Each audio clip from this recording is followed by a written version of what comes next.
Jack Rickard. This is Electric Vehicle Television. I'm here with my compadre, consigliere, Mr. Brian L. Noto. Take it away, Brian. Do you have a good week? Yeah, we did actually. It was nice. You know, it's cooled off a little bit around here. A little rain, little stuff. I kind of like gray skies every now and then, just for a little color. I'm having a ball. I'm struggling, but I'm having a ball. A lot of things in the show today. We better get in motion with it. Okay, all right. Who are you racing to where? Well, what I'll just do is I'll just forget all the news except whatever we talk about, because that's about us and that's news anyway. But we'll talk about racing. I don't know if you know ABT. Most people think it's initials. It's actually a fellow's last name. And he's been making Audi aftermarket performance parts for years in Germany. That's the latest entrant in the Formula E.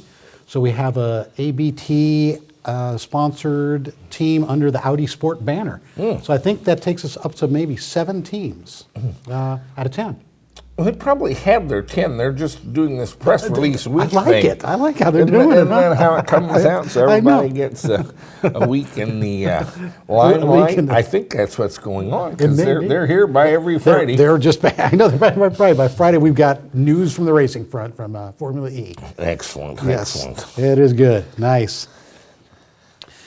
Then we've also got something about Volt owners and Leaf owners and what they're driving more. Or are they driving more? Did you pick up anything on that? Yeah, there's a study out that they're kind of I'll get all the numbers wrong. Numbers be damned. On average, owners of the Nissan Leaf battery electric car cover 629 miles a month, while those who drive the Chevrolet Volt range extended electric go 60% further, logging 1,012 miles. And there seems to be some mystery as to why. Okay.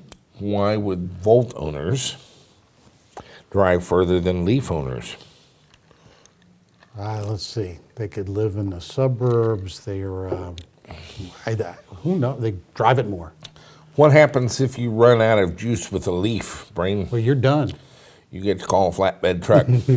What happens if you run out of juice with a Volt? You get to keep going.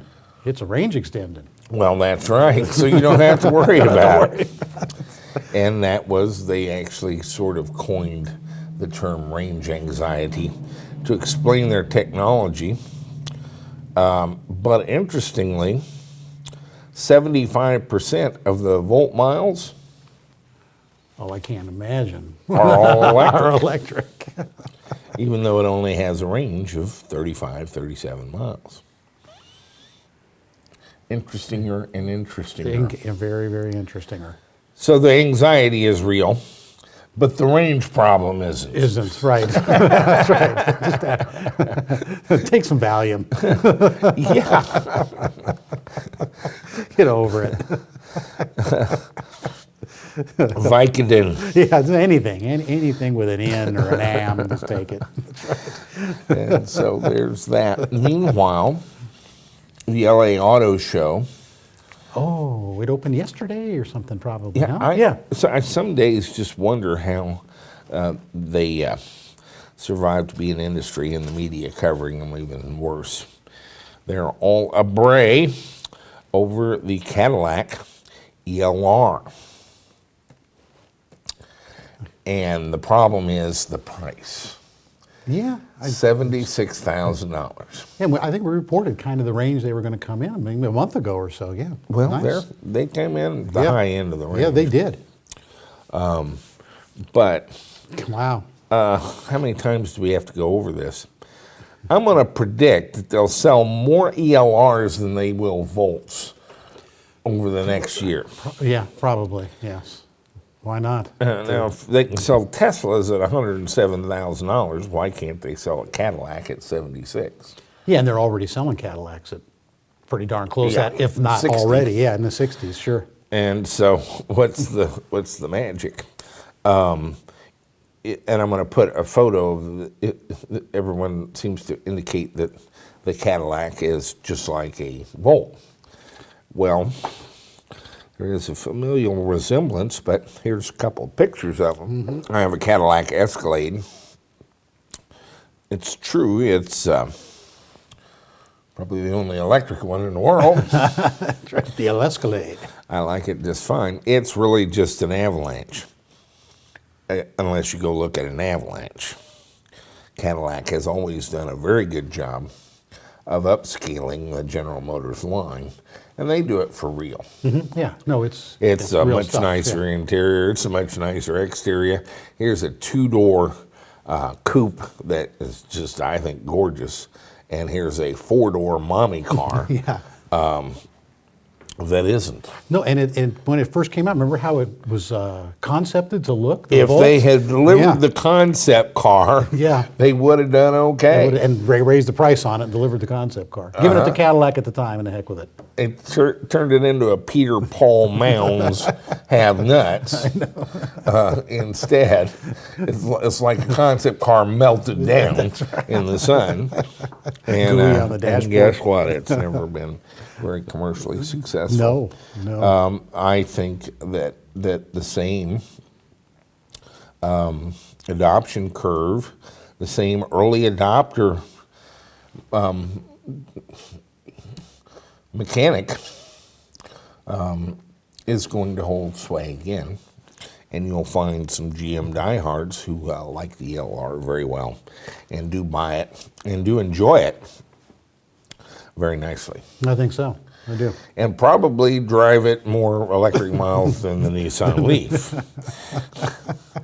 That'll just happen. They'll But remember. if you compare these two photos, if you think this is the same car, you have some stylistic dyslexia. That's right, you're style challenged. You are styling challenged. And I assure you the Cadillac is not the finest built automobile in the world. It's not an Aston or a Rapide, but they're very comfortable cars. And they are the General Motors attempted an upscale vehicle. And this is the one they should have come out with first. Yes. The Volt is the one they should come out with 3 years from now or 5 years from now. Yeah. And there's nothing like ready, fire, aim. Don't shoot yourself. If you get the donkey behind the cart, it annoys the donkey. But that's where we're going with that. So, Tesla. Oh, what's going on with Tesla? You know, they just week to week manage to stay in the news.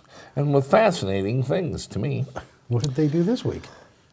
Oh, Elon is, he's a little bristly when the press doesn't treat him the way he wants to be treated. He's got these 3 fires under his saddle blanket pretty hard. Okay, yeah. And he's absolutely right. I've shared with you all the numerical statistics, and you are well cognizant of what a red herring this whole thing is. You're much safer fire-wise in an electric car than you are in a gasoline one, which makes sense. You can't make napalm out of batteries. No, that's right. You notice that nobody sneaks up on a building at night and hangs a bunch of batteries on the side to set it on fire. Throws a battery through the window. There isn't any insurance fraud with people burning down buildings with their batteries. It's, It would be a hell of a claim. arsonists just don't pick batteries very often as the weapon of choice. Just the dumb one, maybe once. That's right. You don't see bombers going over Vietnam spraying the place with already lit gelled batteries. Little double A's pelting the ground everywhere. Throwing It the people. goes. I'll get him. But Elon's got it under his saddle blanket, and he does respond strangely when that happens. Ah.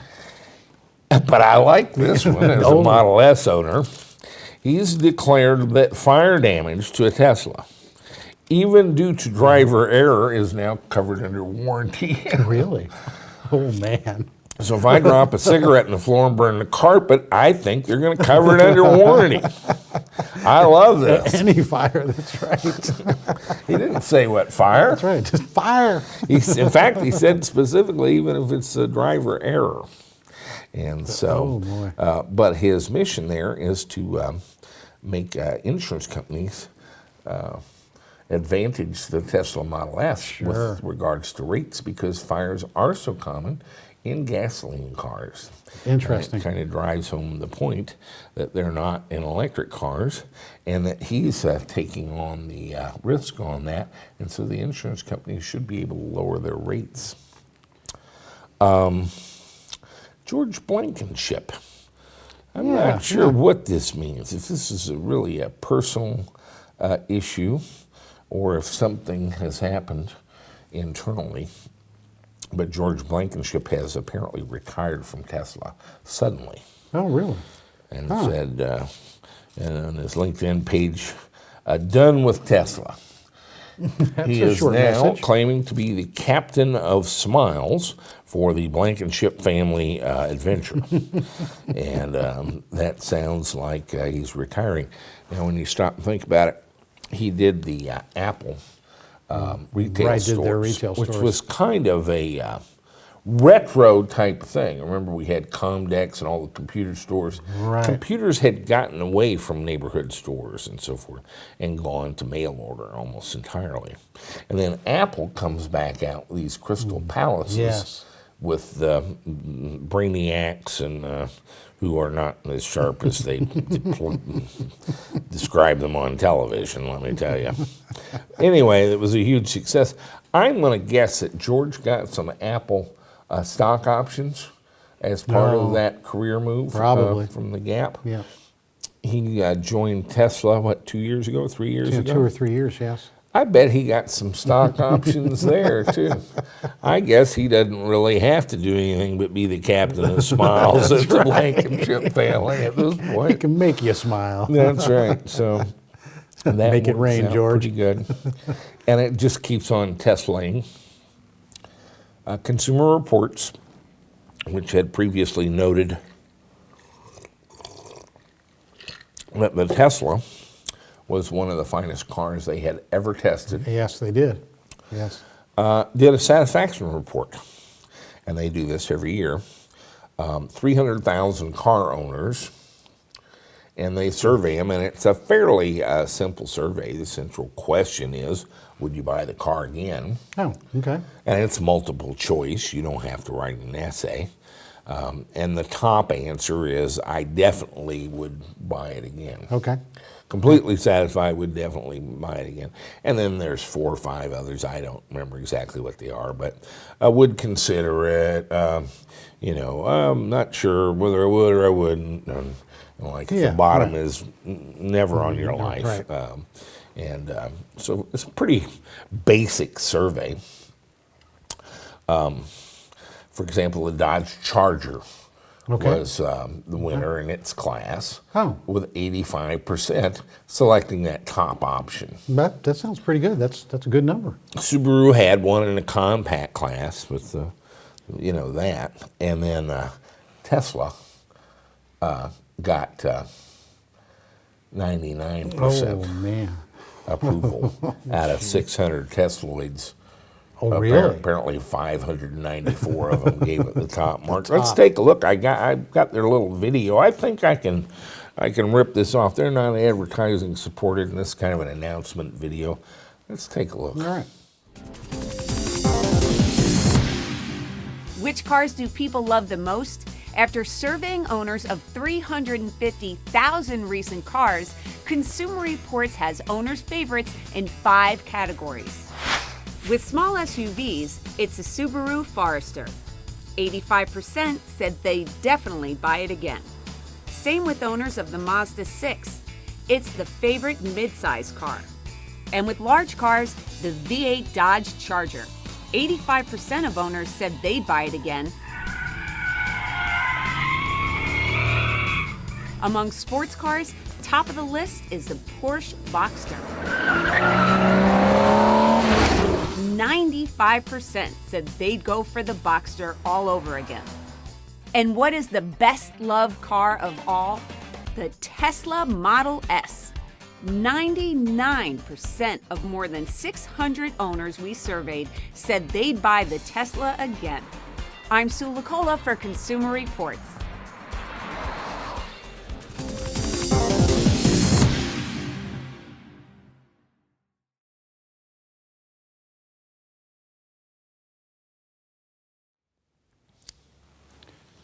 Well, that's pretty cool.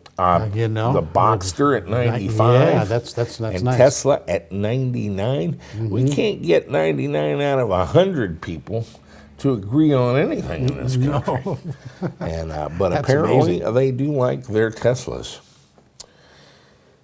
So that's the Tesla report. A lot going on there, I think. The fire warranty, George Blankenship, so it continues to build. I'm not going to say they're having a problem-free season bringing all this together, but they're executing. I think And they they're are. executing all the way to the person that matters. That's the one who doesn't really write the checks, but checks the check box, allowing them to directly transfer the money out of your checking account. Extract it out of the bank. Online. That was a trick. That really you is. still haven't got my web store where they can do They that. can do that. We're working on it. The 100,000-man army, you know, I guess in a way we kind of have a Navy now. Oh yeah, we do actually a flotilla. Let's check in with the little admiral, huh? Right. Take it away, Skipper. Come in, Admiral Anna Kluppenberg from the Netherlands. Hey guys, Anna Kloppenborg with the EVTV Amsterdam update from New Electric. This week we have a bit of a smorgasbord of lithium iron phosphate batteries for you. Looking at some of the stuff that used to be, that we used to love, that we currently use, and a new kid on the block, so to speak. Over here in the back, we have some high-power GBS 100 amp hour cells from an early run about four years ago. These came with the much maligned Phillips screw connections. Really, guys, what were you thinking there? And tended to have some spotty performance, or at least these were the rumors I heard, and I would say they are more or less confirmed now that I've taken out 5 cells that are in reverse voltage from a pack in the Beetle that we introduced last week. Then we have our Winston lithium yttrium batteries. My first love and the EVTV mainstay of yesteryear. Winston Chung made these, and they were just a very solid performer. Good, 3C continuous, or at least I did that in the Glastron with not too much problems. 5.5C, 25% voltage sag. She definitely didn't like the cold weather temperature, as I saw in some of the cold weather work I did in the Glastron boat. But all in all, just a very forgiving cell, something that I had some extra experience with because I introduced a lot of heat to a terminal on one of these cells with a bad crimped cable connection that we put a lot of voltage and amps through, rather. And hey, she didn't burn away at all. In fact, that cell still has 93 amp hours between 360 and 2.8. So solid performer all the way around.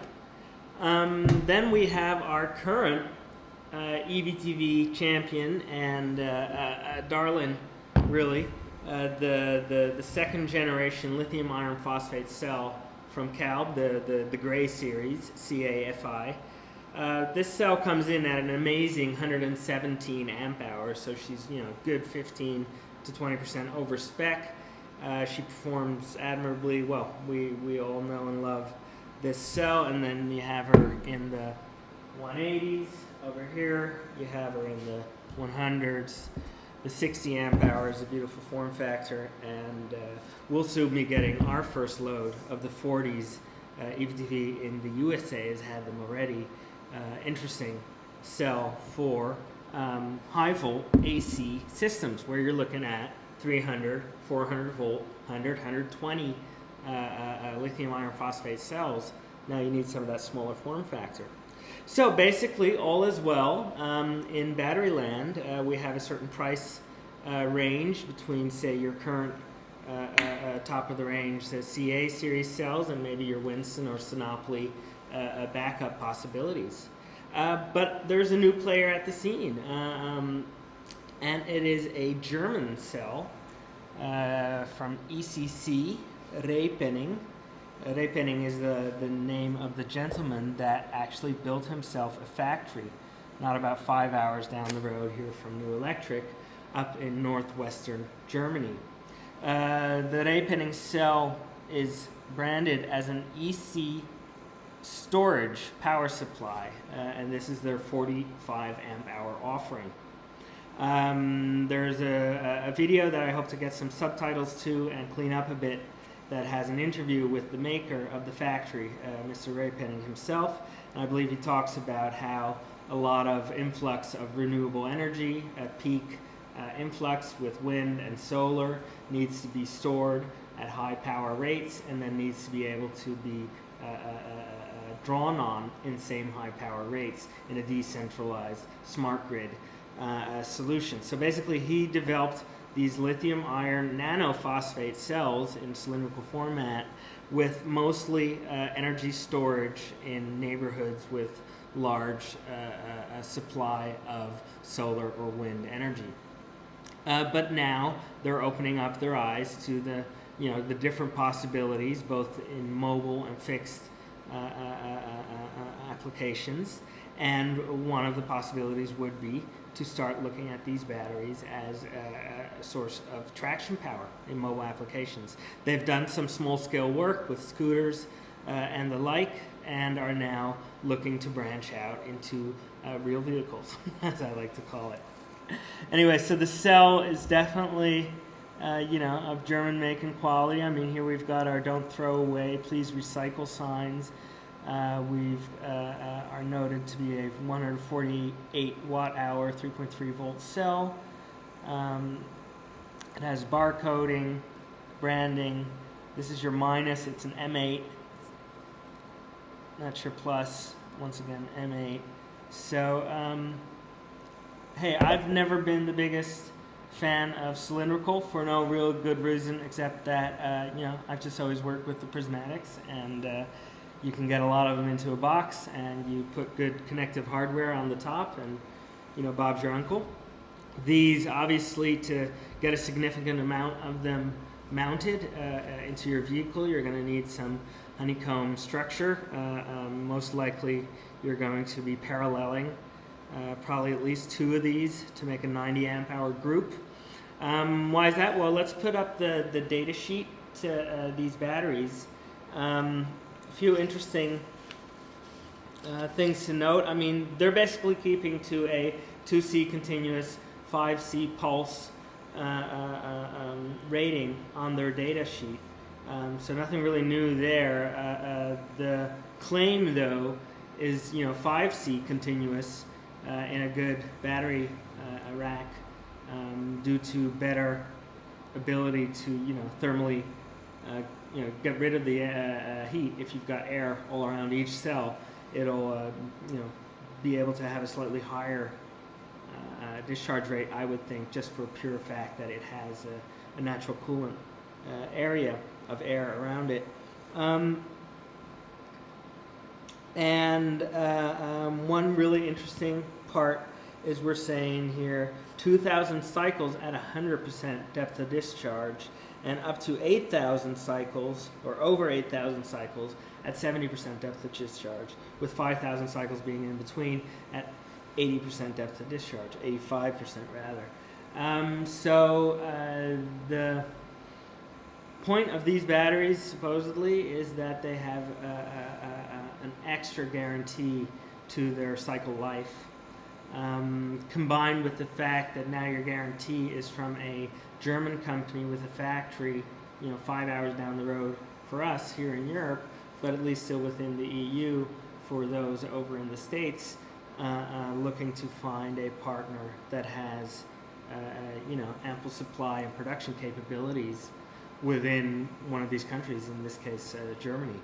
So it makes it an interesting sell. It's definitely not being presented as your new price, fighter. When it's all said and done, we're not sure on what the exact pricing is they want on this cell, but I'll definitely work on that for you. But when all's said and done, I think this is going to be your 25% premium option over the CA series cells. So it better have some performance to boot, right? I mean, we're not unhappy with our Gray series cells here. So for us to make a leap to a different cell for certain applications, we would like to see a really great performance. So let's get cracking on that. I'll have a setup over in the battery testing corner where I've got a couple more of these EC cells, and we'll get to seeing what they've really got going for them. See you over there.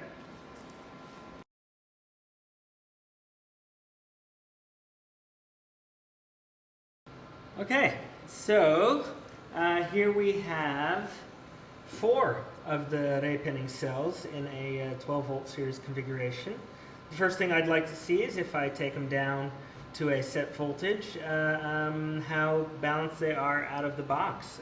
They all showed a 333, 332 voltage, so it seems like they were really pretty close. I haven't had them up to the Cell Pro yet, so we'll get the last cell hooked up now.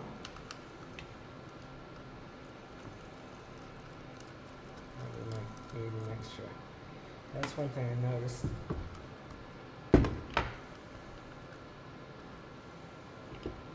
Okay, here we go on hooking up the final cell. Can't really, they're M8, but you can't really go as deep as one of the CA series cells. So we need an extra Nord lock or 2, especially on the negative. There you go, sorry about that. Should have had it set up already.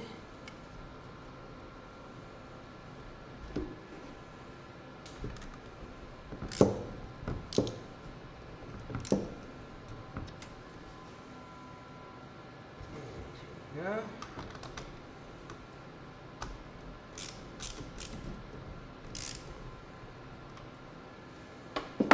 Okay, so standard setup, Power Lab powered by 24 volt for regenerative discharge capabilities, hooked up via USB to a computer. We have 4 cells in series, each with an individual voltage tap, so we can monitor discharge voltage per cell even though we're discharging in series. And then here we have our software waiting to start. I've set it to discharge at 40 amps down to 2.5. It's seeing our cells. I'm verifying the chemistry. And I'll have to give it a name. And I'll do for ECC1. And we have very nicely matching voltages right now. 334 behind the comma for all of the cells. And now we're ramping up discharge current.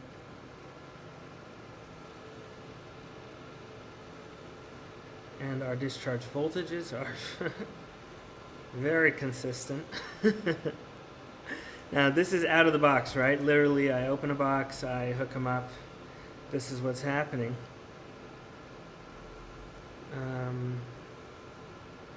So we're now up to the 40 amp discharge rate. We're measuring how many milliamp hours are coming out. We have our cells hooked up in series. Our supply should be able to take it because it was rather low at the moment, so it's doing fine. There's no limiting on the supply, which is getting a regenerative discharge. So I'm going to set it up where we can watch these for a while and see if there's a single cell that hits bottom first, or if these guys come bottom balance out of the box, which would be interesting. Stay tuned.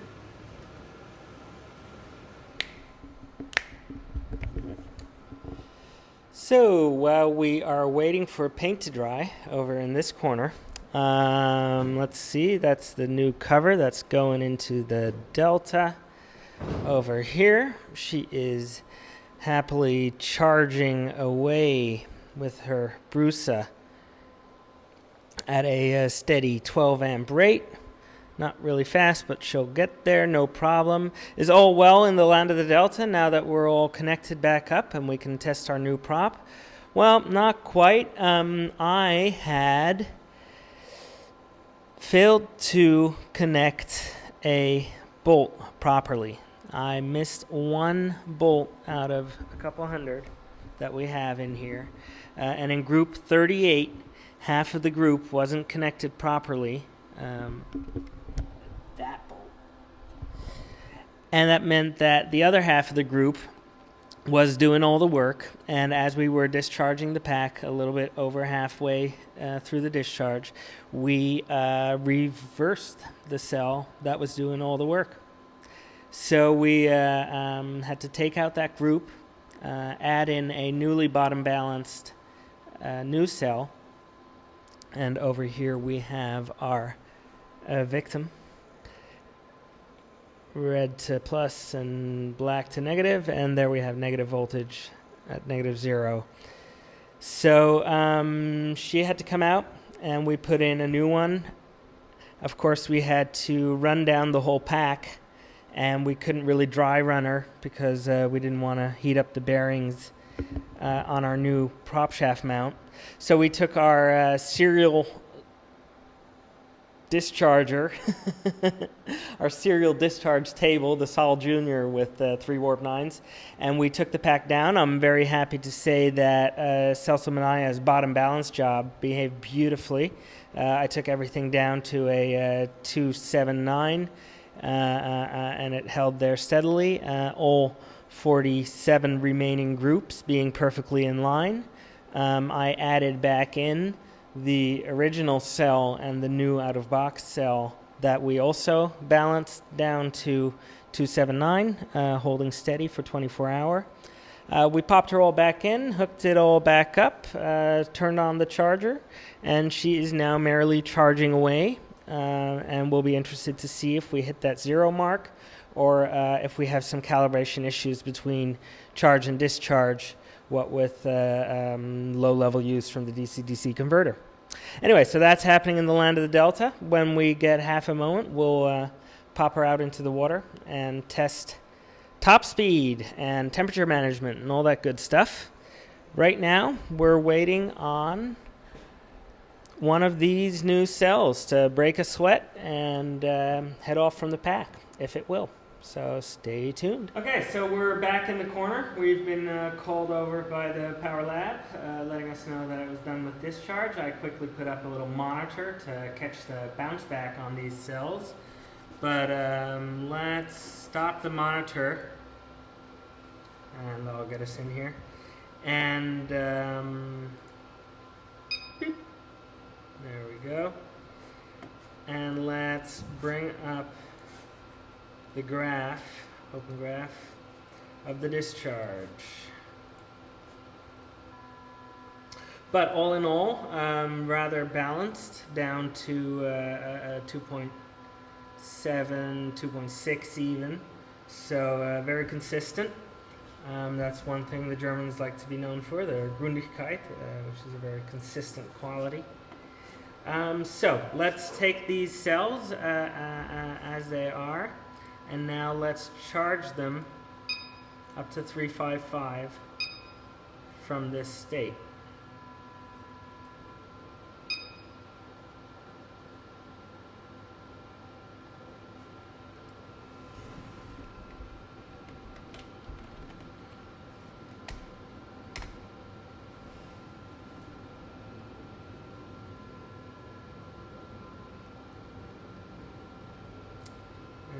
Go. Cell 2 has the lowest recovered voltage at 3.070, and we're going to take them up to 355 and see how many amp hours go in. Oh, I forgot to check how many amp hours went out. I think they were rather full. I think we got at least 40 amp hours out of these cells. Not sure if that means anything, because all we're sure of is that an order of 4 straight from the factory is not really what they're set up for. So these 4 could be specially treated or treated the same as any other. When you're getting 400, I'm not sure. Probably it took a little longer for us to get these cells. We were supposed to have them within like a 3-4 day. Turned out to be like a week plus 2 day. Hey, maybe that was because they thought, what, 400 cells? Oh, no, okay, 40 cells? What, 4 cells? Are we even selling these? Who knows what happened there. But as they came out of the box, I had a quite high state of charge, relatively well balanced. Only one cell was a couple 0.0 volts off of the rest. Let's see how much charge they take on their first cycle. Hey guys, I've moved the results portion of the first ECC cylindrical cell test to our upstairs office. It's getting a little chilly down there on the workshop floor. I think the cells were fine as we were cycling them, but the human operator was getting a little cold for comfort. So while I sort out a heating situation to work through the winter down there, I've taken it all upstairs so we can talk a little bit about the preliminary results that I'm getting in with cycling these new ECC 45 amp hour cylindrical lithium iron nanophosphate cells. I'm starting to like them a little bit. They're fun to work with, and our first results are that they are solid little performers, that's for sure. Let's take a little look here. We have the 45 amp hour cell. There's the 45 and there's the 48. That's in the same form factor. I really wanted the 48, and I'll be requesting them for the next time. Anyways, the 45 amp hour cell is coming in at 1,164 grams. That definitely corresponds with the data they have on the data sheet that we'll look at a little later. And then if we add on 2 bolts, Nord locks, and a strap per battery, regardless of the other hardware you'll need to put them into suitable modules of higher voltages, you're looking at about 1,250 grams for the 45 amp hour offering.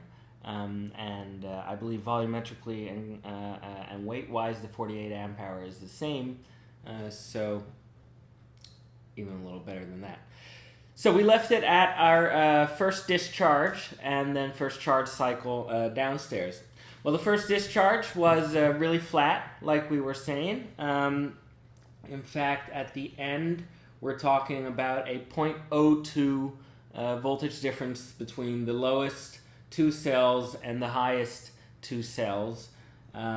So really, and that's at about 2.5 volt where I did my first discharge at 40 amps. So we can say, pretty much balanced to the norm of bottom balancing on the very first discharge. And we noted that we took out 41.88 amp hours at 40 amps, so basically 1C, straight out of the box. So the state of charge was, let's call it 95% on that very first cycle. So they definitely, either they always ship them pretty much full, or they pre-treated these cells. I'm not sure. Then my first charge cycle, I wanted to go up to 3.6. They, say 3.65 on their data sheet. We're generally a 3.55 kind of crowd. So as I was, editing the settings on the Power Lab, I decided to go up to 3.6. I meant to have it cut off straight away at 3.6, but it did do a bit of a taper current as the first cell hit 3.6. But once again, we can say that at the top, this is no further balancing, straight out of the box after the first discharge, turn right around, charge them at 40 amps, and we're seeing that same, maximum of 0.02 volts of a difference in these cells. How much did they take from a 2.5 at 40 amps discharge to a 3.6 rather 40 amp charge? They took 43.1 amp hours. So after taking out 41.88, I was able to put in 43.1, and that was up to 3.6. They do rate their capacity up to 365. Anyways, these guys, 45 amp hours on the package, and I'll give them 45 amp hours in the data. So that's pretty much consistent. And 1 point for German Gründigkeit, the consistency that they pride German products and German quality to be. So after our full charge, we turn around and discharge now to 2.6 and then cut off. And we see the same flat line discharge, and this is on our second discharge, third cycle. We're seeing that 0.02, very consistent difference at the bottom. So, basically negligible. These cells are, as they came to us, these four out of the box, consistent enough in capacity and in state of charge from factory that they would be considered pre-balanced both at the bottom and the top. What makes it extra interesting is that this capacity is being rated on their data sheet as being 2,000 cycles at 100% depth of discharge. Now I try and think of what any number above 100. 1,000 cycles is charging every day a full cycle for 3 years. 2,000 cycles, 6 years, every day, full cycle. Stick these guys in a boat. That must be one work-a-day ship for it to see, full cycles, full use, 7 days a week, 365 a year. So what we can be sure of is that, in any pleasure craft or privately owned car, these guys can be, discharged at 100%, and you're still looking at 10 years of calendar life on your product. Couple that fact with their relatively good performance if we look at their gravimetric density. I got the 45 amp hour cell here, but the same form factor has a 48 amp hour cell that comes in at 158 watt hours instead of 148 watt hours. Anyways, you end up with a 138 watt hours per kilogram rating. So that's basically 0.138 kilowatts per kilogram, which led me to think, say that I want to get about 450 kilos worth as a max into my boats. Now we're over 60 kilowatt hours as opposed to probably more around 40 kilowatt hours looking at the Caleb CA series cells. Now we need to factor in a little bit extra probably for the mounting internally to the cell boxes. We're going to have this honeycomb structure, but these guys seem to have a lot of that figured out as well. They already have component numbers for different cell holding brackets and different configurations. So it is looking like, and we'll definitely further discover and ask what their configurations are, but it's looking like we can order most of this stuff out of factory, or manufacture something ourselves. Basically they have what looks to be Kunststoff, what do we call it? Some synthetic materials to hold the frames, and then straps, and we'll likely choose to use our own braided straps and bolts and Nord locks as connective hardware. So really the added weight needn't be much at all to hold these cells. And so they shouldn't behave too badly on a volumetric scale. Let's see. We have their cycle life. We have the performance. They're saying 5C for 10 seconds and 8C for 2 seconds as a pulse rating. The continuous, they're saying the same 2C that other modern iron phosphate cells come at, but they do rate these higher C levels on their data sheet, which for instance the CALB doesn't seem to do. We know in effect, in practice, in use, that we can get a good 10C out of the CALB if we so choose, and we will of course be interested to see how these behave at 5 and 10C. So we'll have to devise our own little test bench setup. Any suggestions on that front, shoot us an email and or a comment on the videos, and we'll take a further look. Very interesting to note, early December we are going to visit the factory and have a look around. They make a lot of the fact that they have most everything in the production process automated, that these cells are completely sealed, non-venting cells, so that there's maybe some extra advantage in at least the marketing side of that characteristic, having them in fully IP67 boxes, in boats, and being able to say they can never gas or vent would be interesting. So a lot to look at. I'm definitely interested enough to find out more, and hope you guys will enjoy finding out more with us. That's about it for this week. You guys keep building. We're going to keep building our stuff, and I'll see you all soon. Take it easy.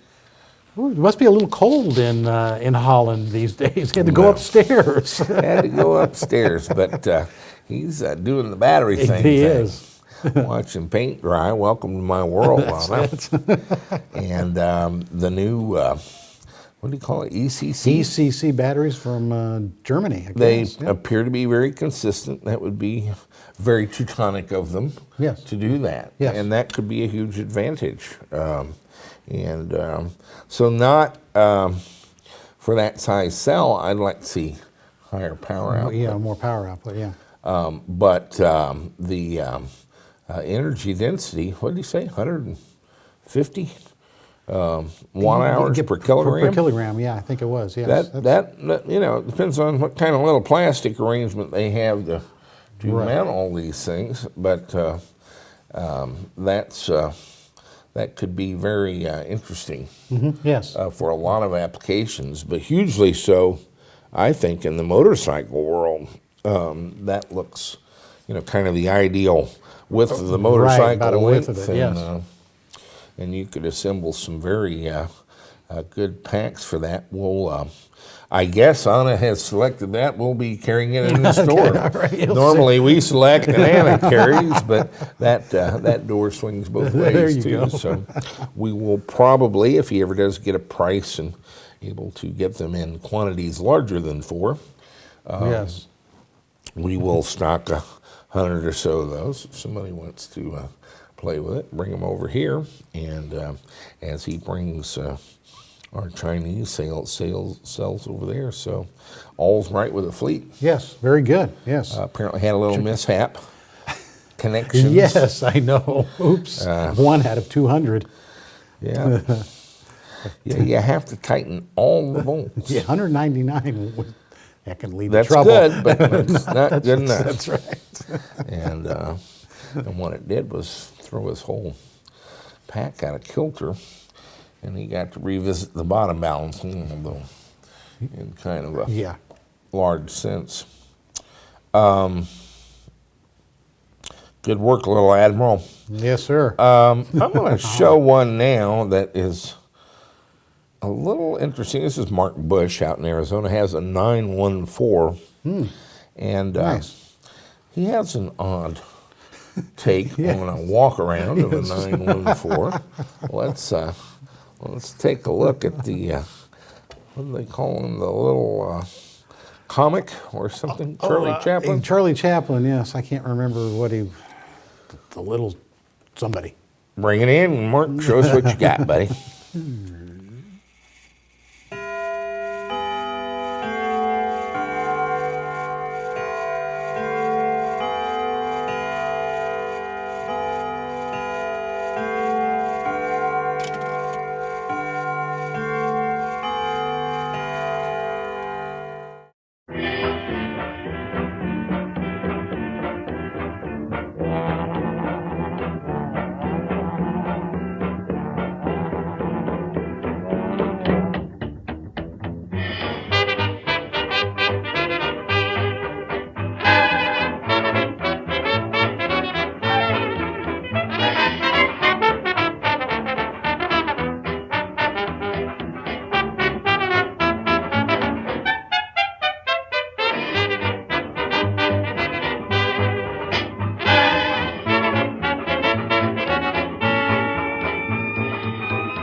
Well, that is interesting. That's an interesting perspective. It is, if you like Duke Ellington.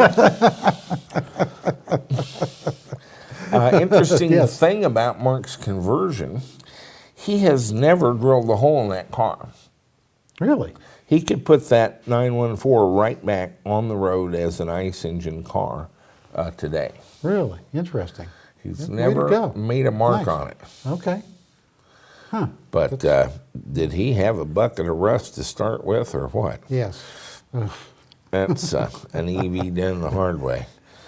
Kind of like the Karmann Ghia, huh? Yeah, kind of like the Karmann Does Ghia. anybody know about rust and that kind of You car? don't know rust till you know Karmann Ghia. Show me what you got, big guy. All right, we'll go And ahead. don't dance. No, I'll try not to. Well, good afternoon, evening, morning, or wee hours of midnight. Here at EVTV, since we are on demand, you can watch us wherever you want. I don't want to quite know what you're wearing, but at least hopefully a pair of khakis. So we're back at the rear of the car because we have finally finished the rebuild of the entire braking system on the Karmann Ghia. That was up in the front end. We did not only the braking system, but we did the front end with ball joints, with tie rod ends, a steering dampener, everything that we could do in the front end, we did. So we tightened up the steering, all new brakes up there, discs, calipers, bearings, seals, the whole front end is completely done. Back here, we have a different setup, and this is called a drum brake. And many of you may not have seen a drum brake. A lot of you have, and maybe many of you haven't. So repeat after me, drum brake. They're different because instead of clamping onto a spinning rotor, they actually expand onto a spinning drum. These are brake shoes here, and this is a wheel cylinder. The wheel cylinder is fed with the pressure, just like the caliper would be. They expand like this, and they grasp onto the turning drum.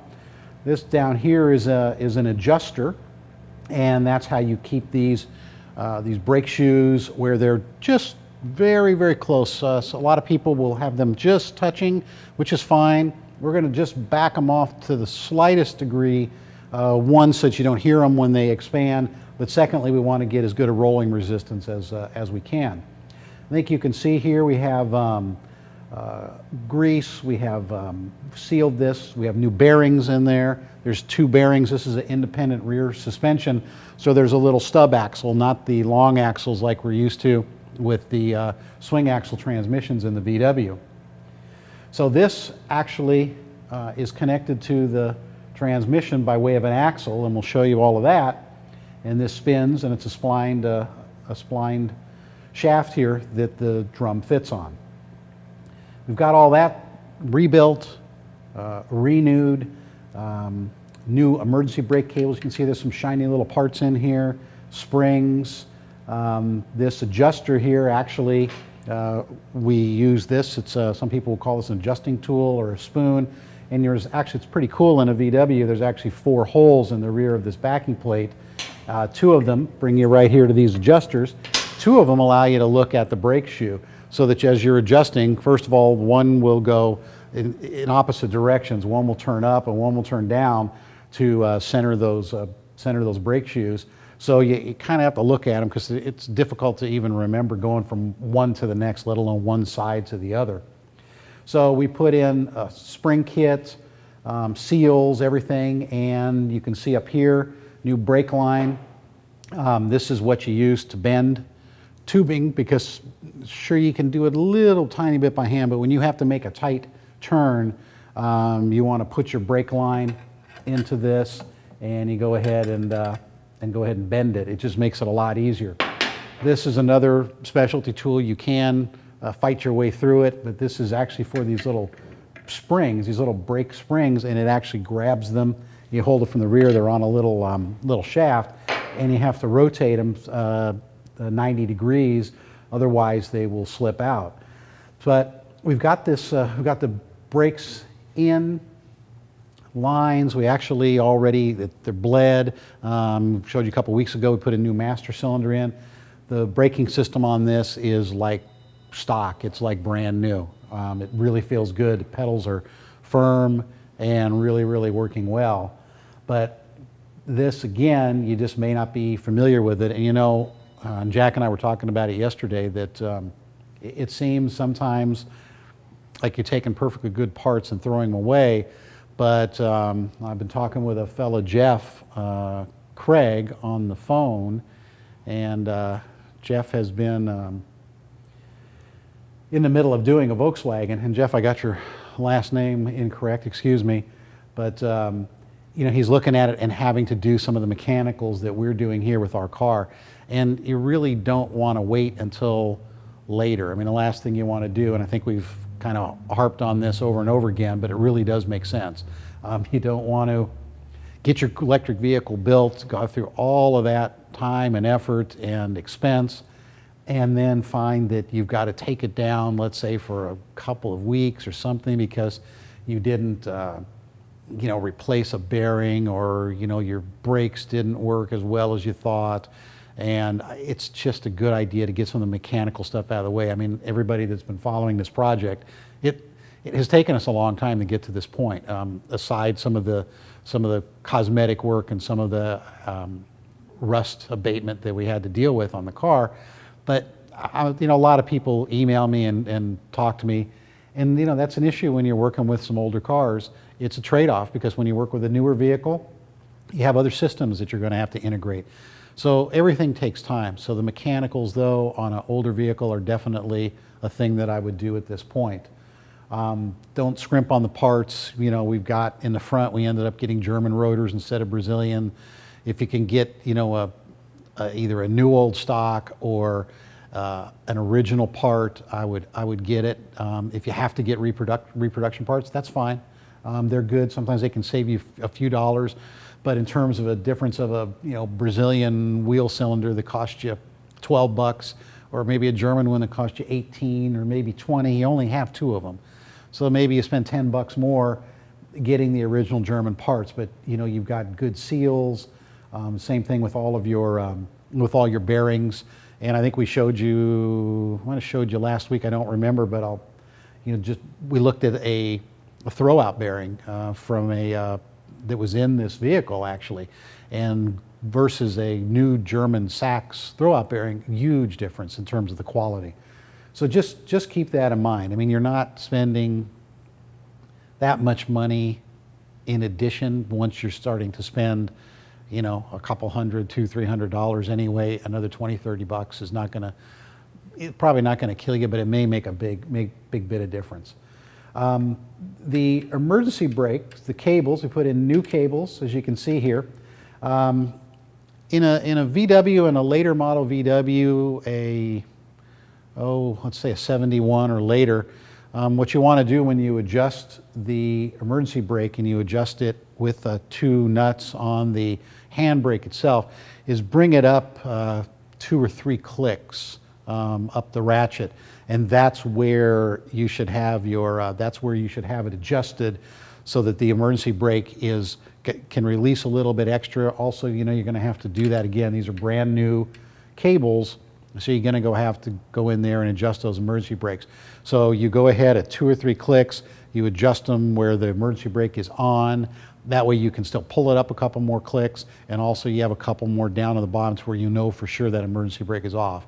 Because you don't want to have rolling resistance that you don't need, and that can give you a lot of trouble if you don't realize that your rear brakes, let's say, are dragging, as we found, when we had some issues with the Spider when we were doing the roll down test. The Spider, that we had not only a bearing that had heated, but we also had one of the calipers were dragging, and we replaced the caliper.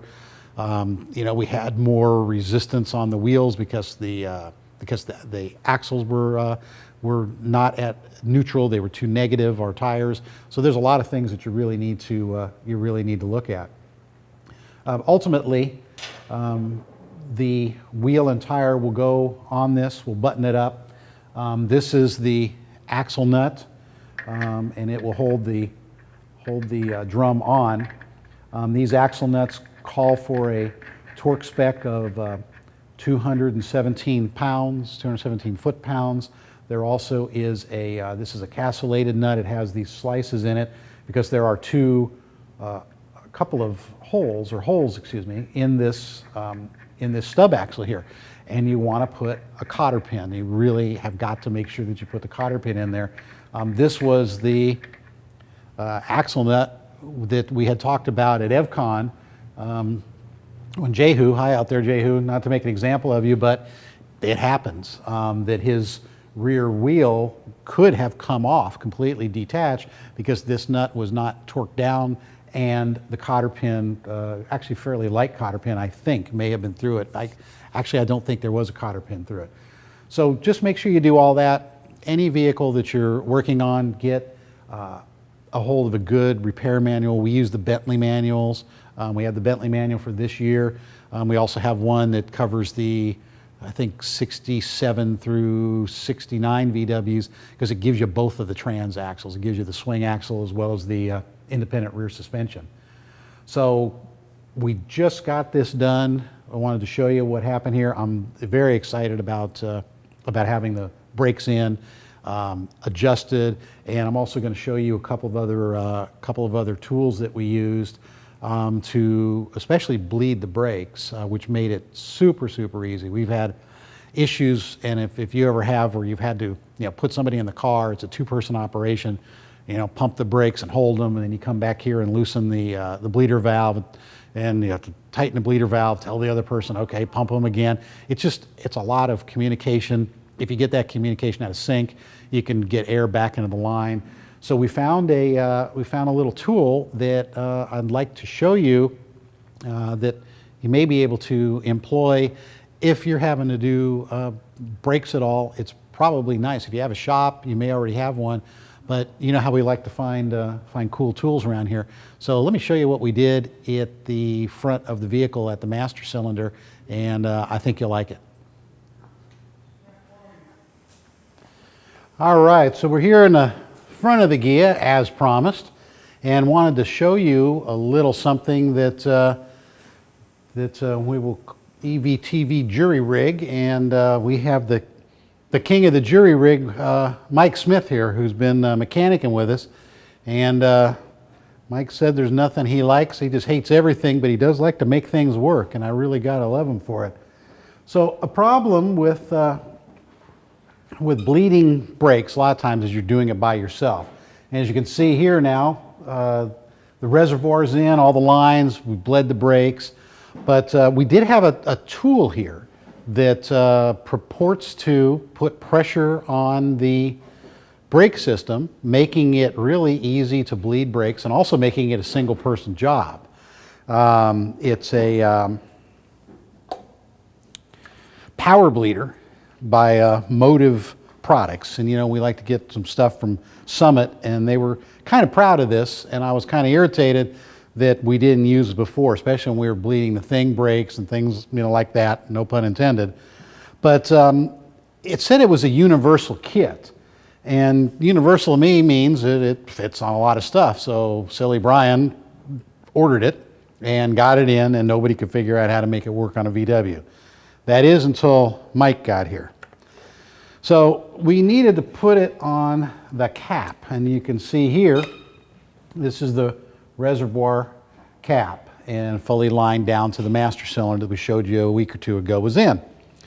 But it has this big contraption on top of it. I mean, it looks like something sadistic. It's got chains and all kinds of things in here that you would think would make it a universal kit. It's even got some plugs and other caps with lines. Nothing seemed to work. So Mike was wandering around the shop, and he showed him this, and he said, that's pretty cool. Well, I'd like to use it if we could. And I said, well, the guys couldn't get it to work last time. So we were digging around, and Mike found a cap for, I don't know what this stuff was, either power steering fluid or brake fluid. There you go. So the brake fluid cap, believe it or not, to do the reservoir for the brakes. So took the cap from the VW and kind of looked at it and said, that might work. Let me see if I can make something work. First, let me go test the threads. So Mike walks over, of course, not knowing, and tests the threads. And you know what? It worked.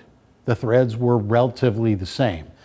So he took and bored a hole in the heretofore brake fluid cap, which was for the fluid itself, ground down something on the other side here, some brass fitting, I think maybe from an air fitting or something, plumbed it through, then tried it. It held pressure, but it kind of leaked.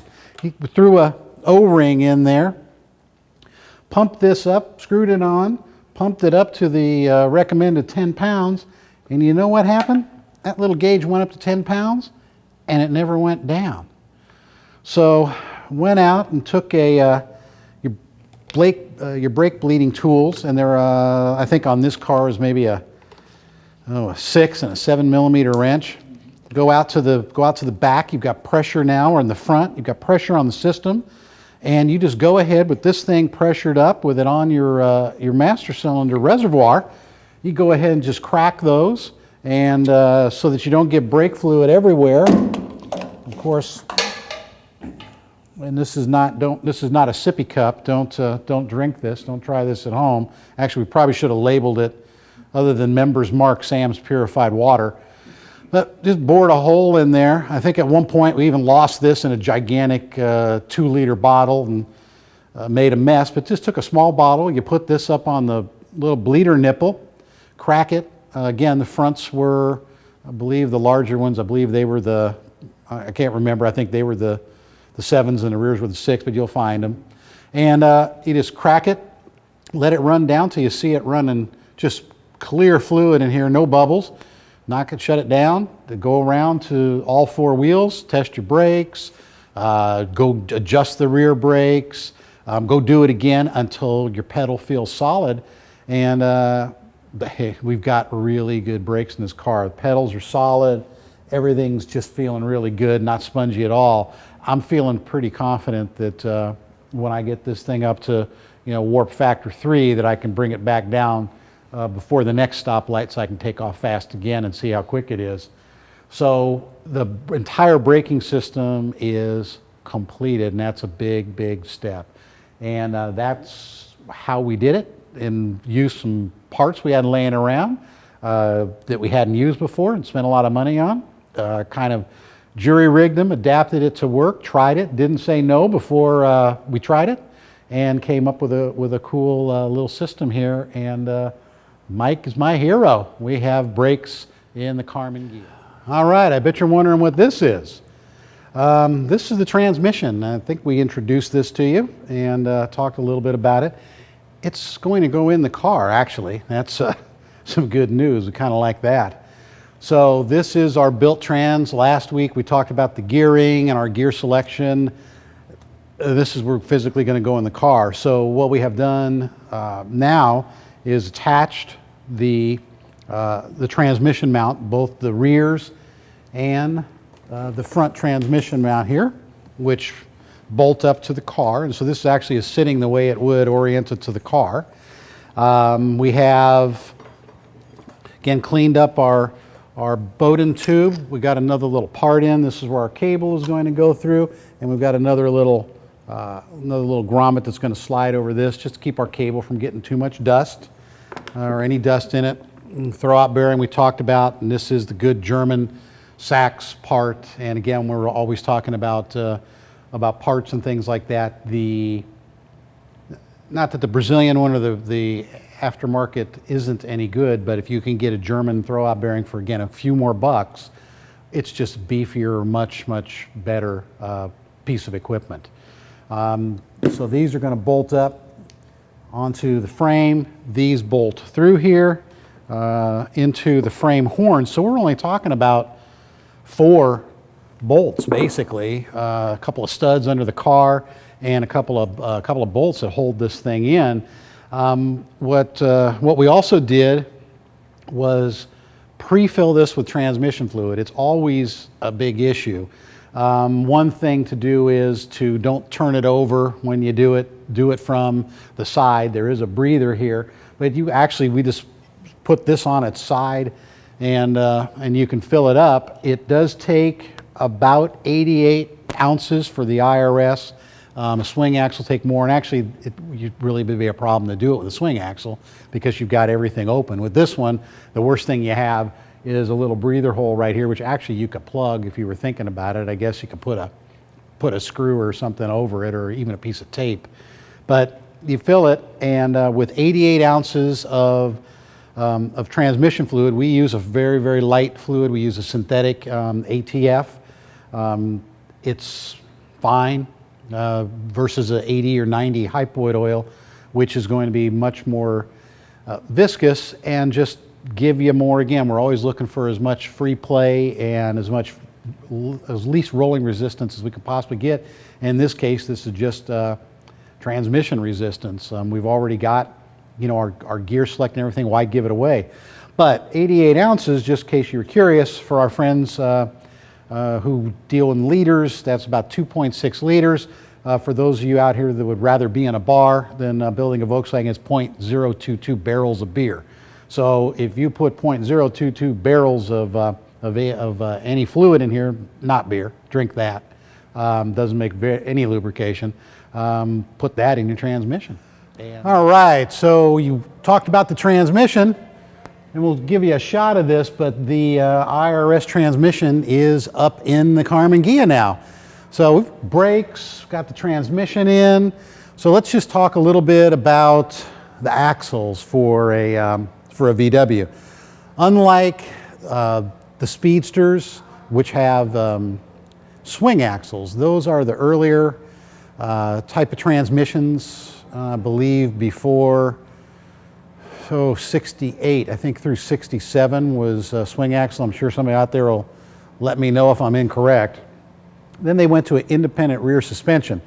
And what that basically does is, you know, when we had that issue with the camber based on how we had the swing axle set, you don't have that problem anymore. You have basically the camber that you have on the wheels. I mean, it can be adjusted, but it doesn't go up and down based on how you set the rear spring. So it's a lot nicer. Also, when we're talking about independent rear suspension, we're talking about the ability of these axles to flex on both sides. So they're moving, unlike a swing axle, this is the outboard side where the wheel is, it can flex, and this is the inboard side where the transmission is. On the swing axle, it moves where the transmission is, but then as it goes out, you get that up and down movement with the wheels, and you get that big camber change. And it's a lot more sure-footed, if you will. It handles better. This would be what Porsche used earlier than Volkswagen. It's just a more expensive way to do it. As part of our transmission rebuild, we got new axles. We don't know the provenance of them. Also, these boots tend to wear out, so we got ourselves some new axles. That's well worth it. If you're starting with a new drivetrain, the axles make, they just make a difference. Again, we don't want to have any points that can break. One of the things that we did find yesterday, this is the reverse switch. So when you put it in reverse, it's a little switch that will ground out and turn on your backup lights.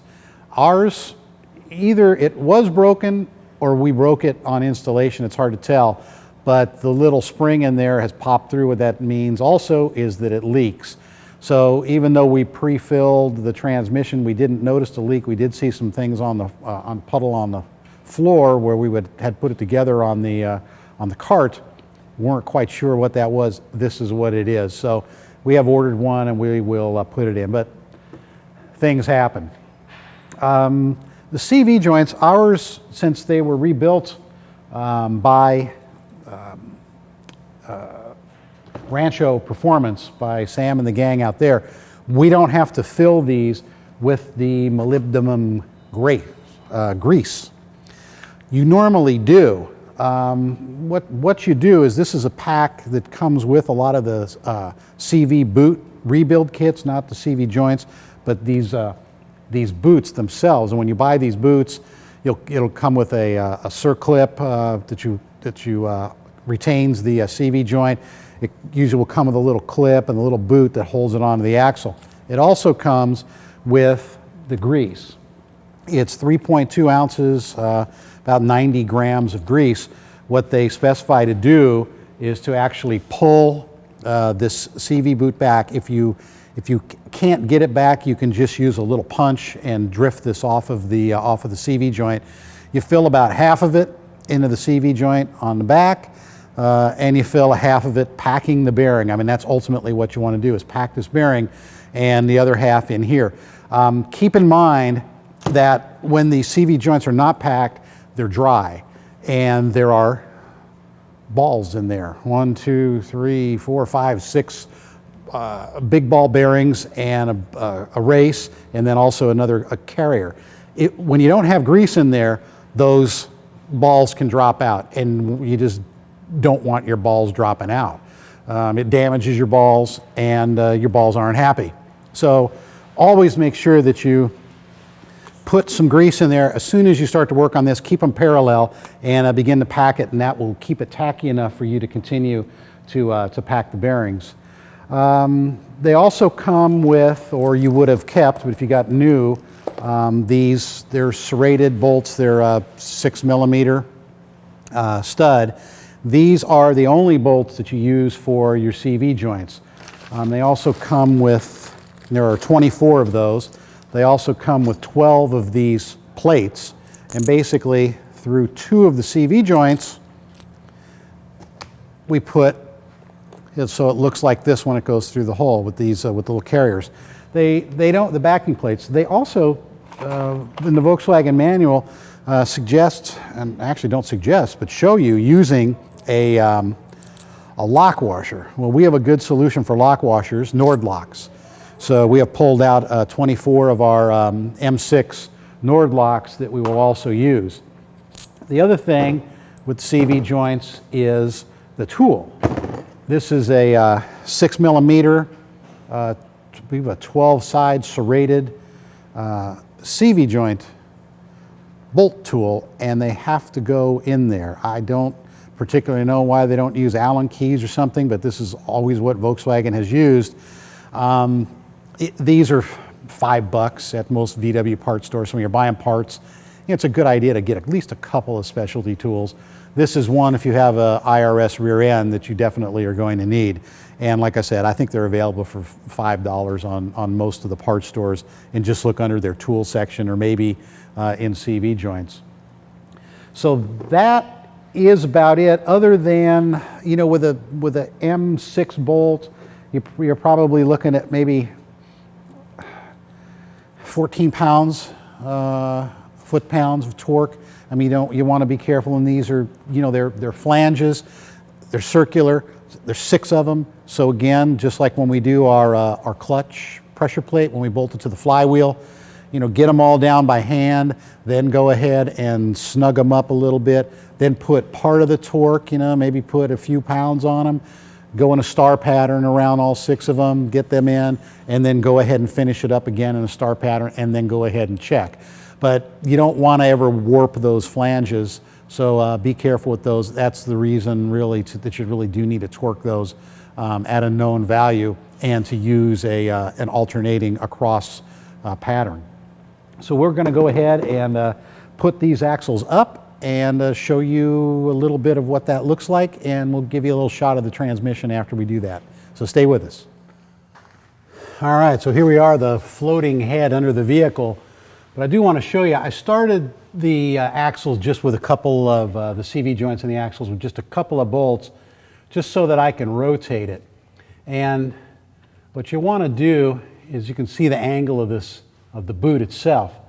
So you want to work the bottom ones in, and that way you don't have this, you don't take any chances on tearing this boot or anything. So what you do is take your retainer here, and your bolt and your Nord lock, and go ahead and pop it in at the bottom. You just might have to lift that boot a little bit, but at least you aren't going to damage it.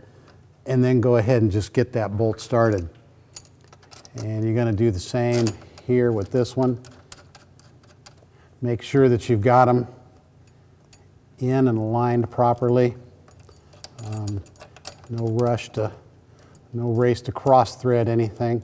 Should be able to get them in by hand. That will give you a pretty good idea that you're not. Then go take that 6 millimeter serrated tool there, and again, just kind of get them where they're in, but not where they're giving you any issues. And you're just going to draw those up. Do the same. Again, there's 6 bolts on each side. So we'll take a couple of more Nord locks,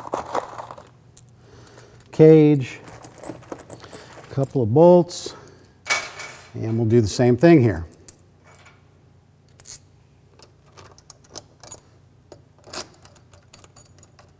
And if you can start them by hand, you probably got the threads nice and clean. And just move those boots out of the way enough. So we have 6 in there now. So what I'm just going to do is begin to just draw these in. And again, I'm going to do it with that star pattern. It takes a little bit longer but that's okay. Taking a little bit longer is not an issue. When I go up here, like that, come over here, and you'll be able to just find them as you go. Because the main thing you just don't want to do is do any damage to the flange.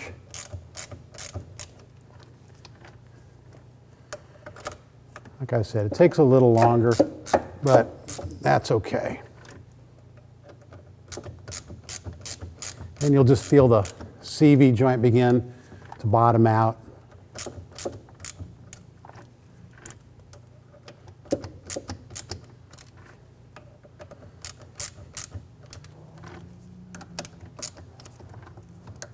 Just see if you find any that are not snugged up. And all you're trying to get here is just, again, get that CV joint in the flange.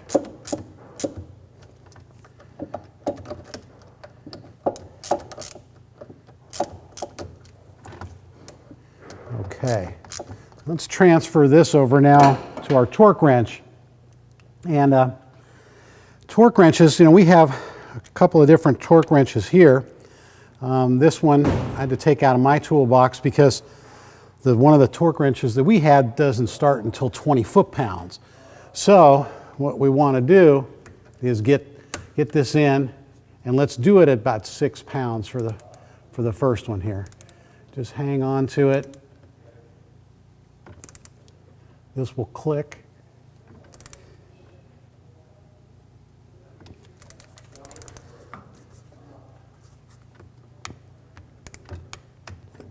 Okay, did you hear that? The little click? And we'll go over to this one, and we'll do the same.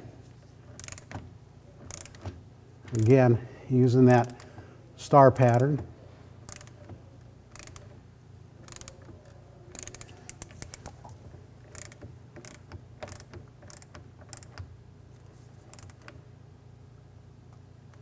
All right, that's good for that one.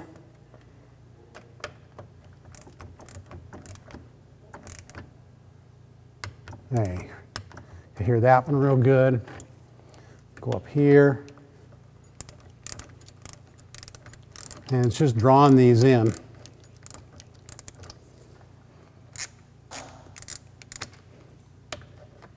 Now the CV joints are seated.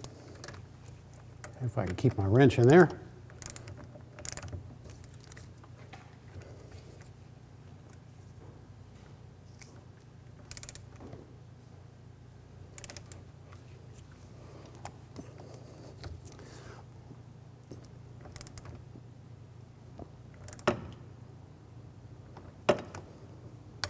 There we go, it's clicking. So you get the idea there. We're going to go ahead and go back around these. We're going to put 6 pounds on the first time, then we're going to go ahead and crank that up to, on a metric 6, probably about maybe 14 pounds or so, 12, 14 pounds, and you'll be fine. So stay with us, we'll show you what it looks like when it's completed. Well, as you can see, we're just putting our final torque on these. 14 foot-pounds, just to make sure that we've got them all good. And we have them. All of them are there. And that's kind of it. Again, the rebuild axles are going to give us a little assurance that we don't have any mechanical issues, at least with our axles. Our transmission is new, brakes, drums, wheel cylinders, rotors up front, the front end, ball joints, tie rod ends. The car's getting pretty solid. And you know that we were kind of fighting some things when we started. So that is it for the rear axle. We'll talk more about the transmission. Next week we'll hopefully be able to put the motor in. There are maybe some issues now that we have the transmission up that we may have to do a little bit of cutting back here near the rear deck lid. We're not sure yet, but we needed to have this in there to be able to tell. But we do want to put in that AC75 powertrain. It's got a lot of torque, and you know how much I like torque and power. So let's call this a wrap, that we have the axles in, the transmission in. We'll do some of the other little things, put the shift rod coupling, things like that, but it's in a hole about this big. There's not a heck of a lot you can see there, but we will definitely hook all that up and let you know how we progress next week. All right. Well, I'm pretty happy with the week in the Karmann Ghia. Its brakes are completely done. We've got the transmission in, axles in. Got to talk to you a little bit about some tools, preparations, things like that. Next week we'll talk hopefully about motors. And I'm kind of excited about the Karmann Ghia. It's come along real quick. We're getting to the more fun parts. Yeah, aren't it's much more fun. It's on the ground, got it on the rack. It'll roll. The transmission's a big deal, and I'm gonna push. I've got a neat update from Jeff Southern on this thing. I'm gonna push that to next week because we just are full up. Yeah, we're probably already in an hour and a half or so at this point, guys. Sorry. And so I'm going to push Jeff. But both Jeff and Fred Baining have ripped up from the floor up a VW transmission pretty bad. Yes. I mean, strip gears, the old grind me a pound trick. That's right. They have. And so tell us a little bit, because I know, but I don't really know. I know what to do. I don't know what it is. Okay. We pick and have from the beginning, essentially racing transmission, VW racing transmissions. Yes. The original VW was not a very powerful car. What, 46 horsepower or something? It started at 36 and got up to maybe 54 or 60 before emissions started them on the way down again. Now, Brian's earlier Karmann Ghia ice engine restoration was, what, 180 horsepower? About 180, yeah. Transmissions designed for 36 horsepower tend to perform poorly at 180. They're a little sketchy. It's kind of like a rule that only auto mechanics know. But if you have a transmission that's good for 36 horsepower and you put 180 in one end of it, usually shit comes flying out the other end. It's like a hand grenade. It's not like a transmission, it's like a Claymore mine. It is, it really is. And so a VW transmission's $800. Yeah. Somehow I never got away with that. What do you They're bring me in about 3,200? They're always, they're 3,000 range, yes. Yeah. Yeah.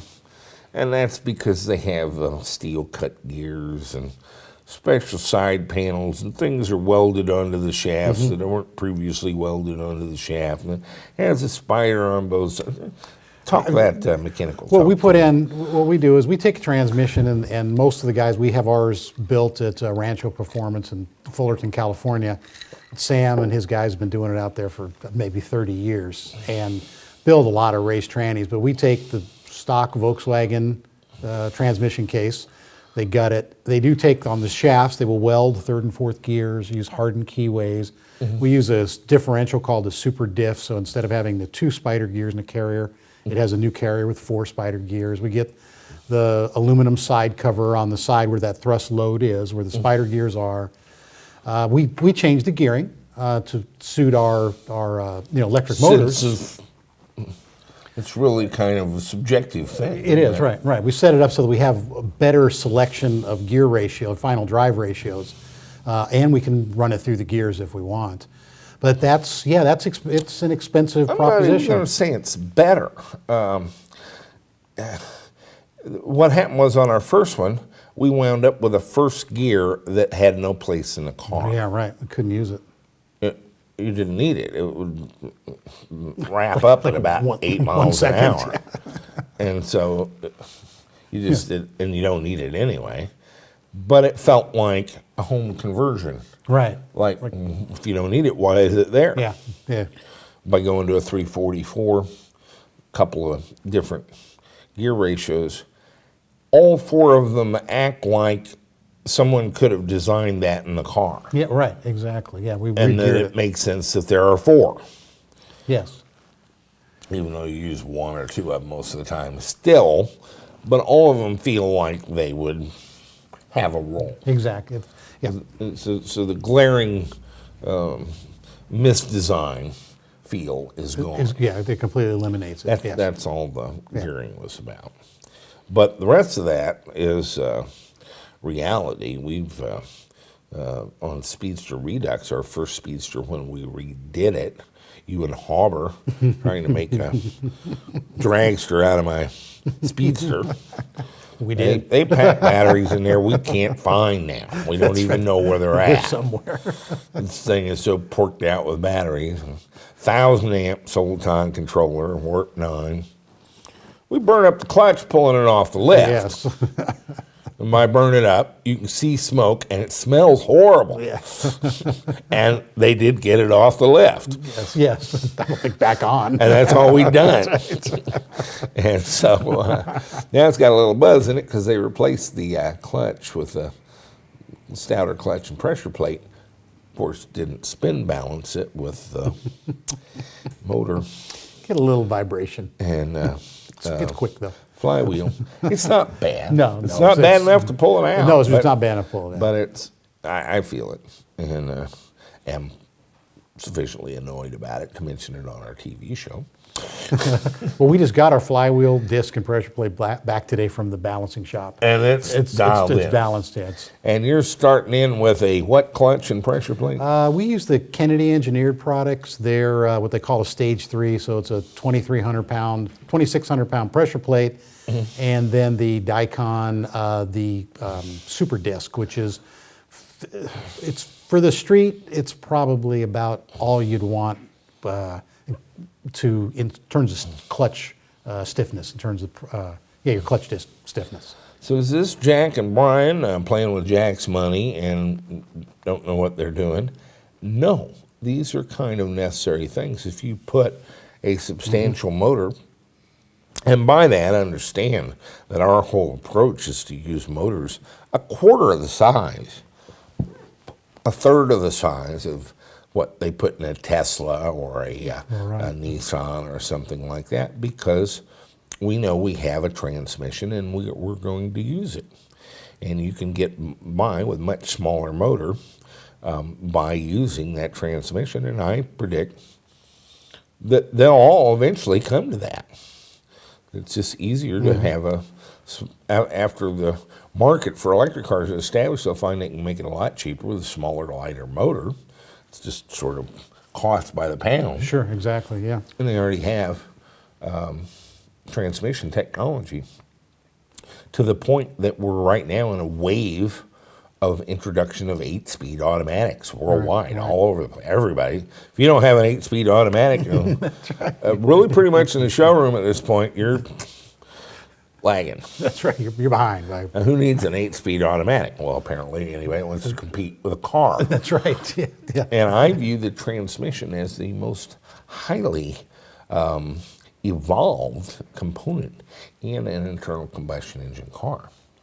Yeah, I really do. The Yeah. advances in transmissions in the 100 years far exceed the advances in the engine itself.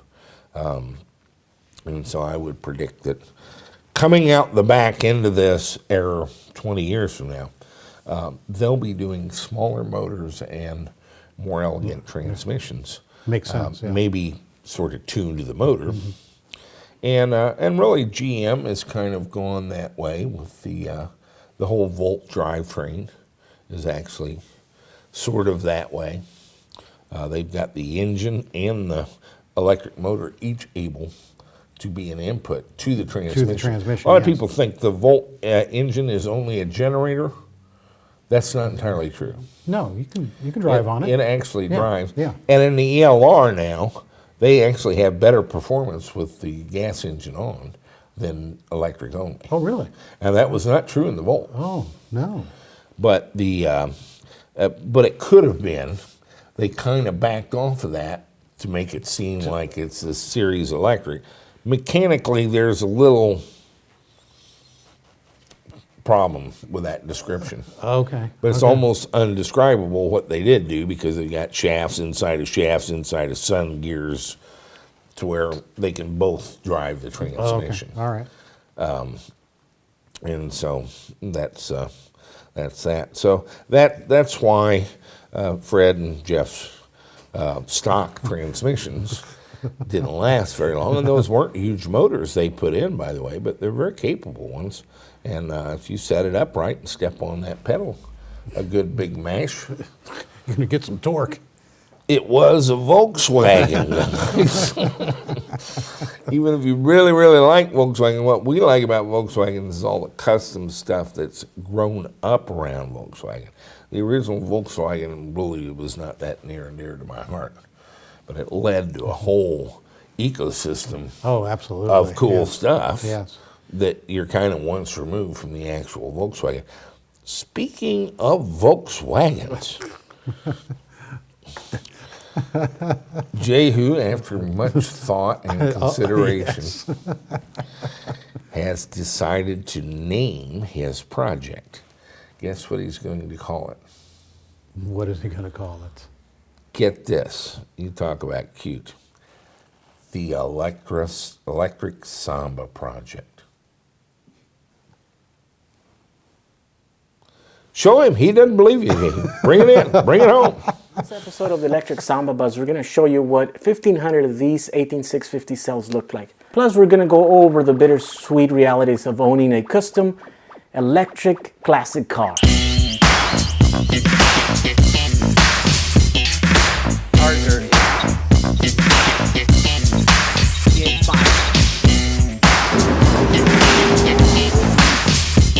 So plug it in here.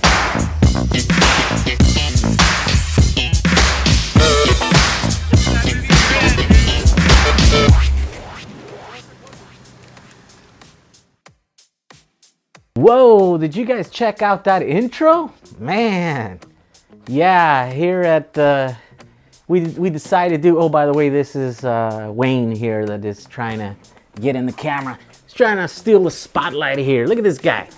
Anyways, I've decided to actually clean up my YouTube channel. It was a mess there. There was a bunch of videos that I usually upload and stuff. And decided to make it a little bit easier for people to look through all these videos that I'm uploading every week now. I put them in order and stuff like that so that people that are coming into this, they find out way easier things. So that's gonna be the intro for all these, and I'm gonna call this little series of videos the Electric Samba Project, because it's my Electric Samba Project. So I want to thank all the people that are starting to email me. I'm starting to get a bunch of emails. People either have suggestions, they have links either to products I can use, or to links of other people that are doing similar stuff, or I can find info on these batteries or how to put battery packs together. I want to take the opportunity and thank every one of them. So thank you, all the viewers, all the EVTV viewers. Highly appreciate that. All right. Let's talk about the Samba. It's pretty ugly in California these last couple days. It's like raining. Us Californians, we don't like rain, so I'm kind of stuck inside for this week, and so I'm kind of forced to just talk about the batteries. I had about 20 of them left, and I decided to make a time lapse of the last 20 to open them, crack them open. It turns out opening and getting them out of these plastic packages they're in, it's gonna turn out to be the easy part of this thing, because I'm done. And usually all I would do is just kind of sit after, here after work, or on the weekends and stuff, and so I'm watching TV, and I just kind of don't even think about it, just start doing it, and I'm done. I have all these, turn out I have 1,600 cells. I'm not going to be able to use them all because there's a small number of them that are different. Most of them, like I said, most of them are the Sanyo model number UR18650 FM, which was rated at 2,600 milliamps when it was new. And I haven't been able to find an updated spec sheet on those. I'm going to keep looking. I think there's probably like a newer spec sheet.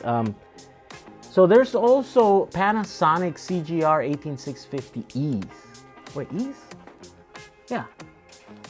Those, I'm reading the spec sheets on those, and it turns out those are better batteries, I think, than the Sanyos. They have, I think they're slightly different chemistry, but it turns out there's only about 10% of the battery packs that I was opening up that had those. So it turns out I only have about 130 of those cells, and I'm hoping to get a few more of those in so that I could at least make one pack. Here's a plan that I'm gonna do with this pack. I plan on bundling them or paralleling 154 cells. Let's see, let's do some math here. So 154 cells. Let's just say that these cells are gonna come in at 2.4 amps. So 2400 milliamps, right? 2.4 amps times 154, that's 369.6, so 370 amp hours.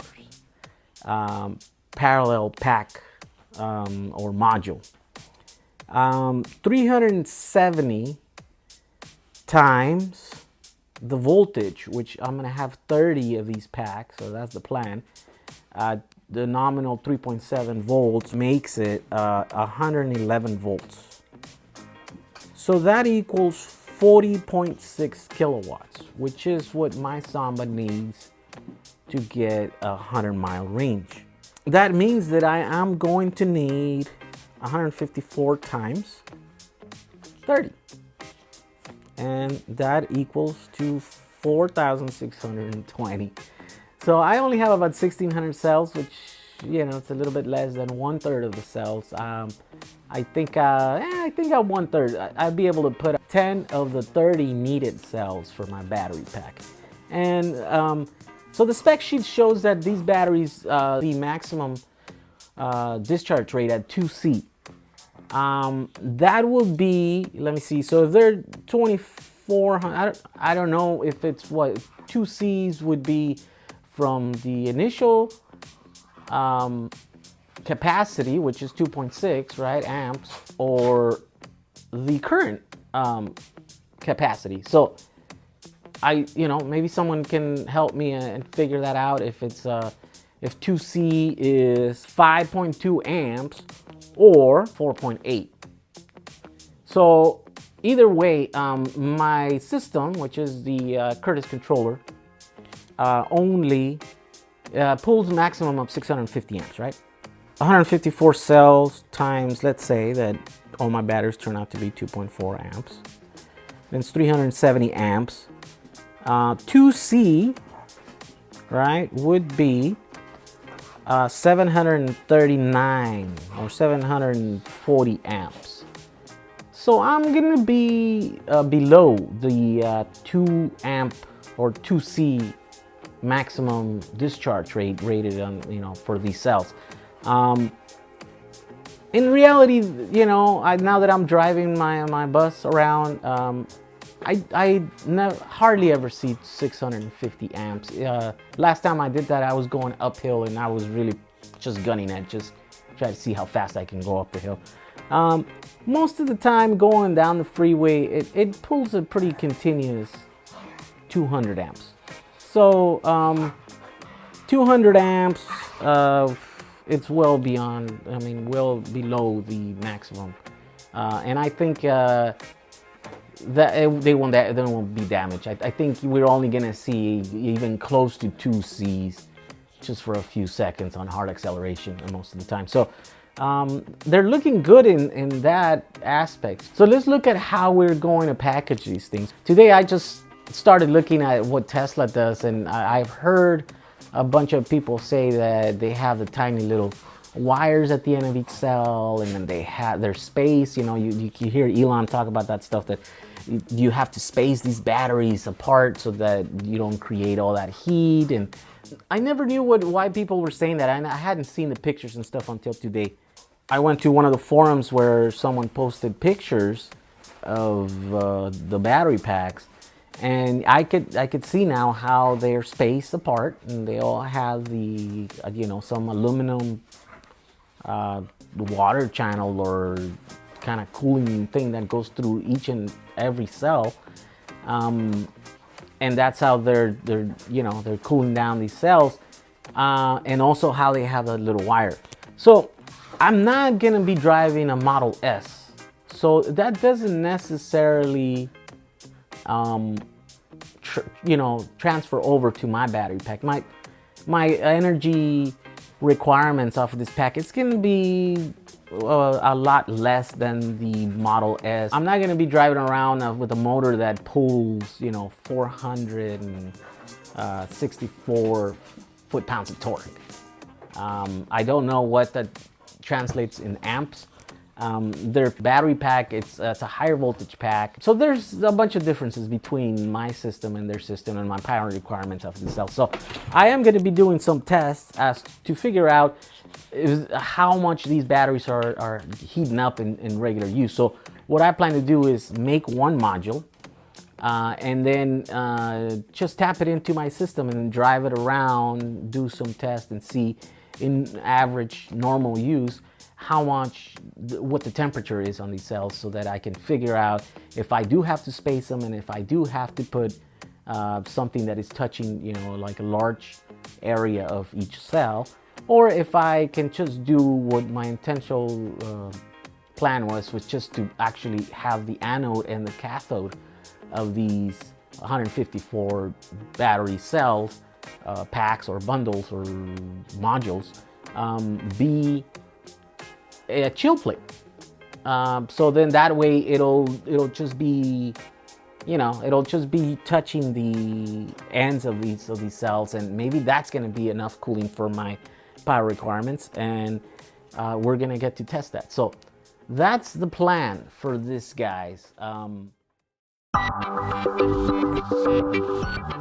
Today we're going to take the Electric Samba down to Mentone, California. It's about a 30-mile drive down to the heartland of the Inland Empire, and it's just out of reach of my 50-mile range.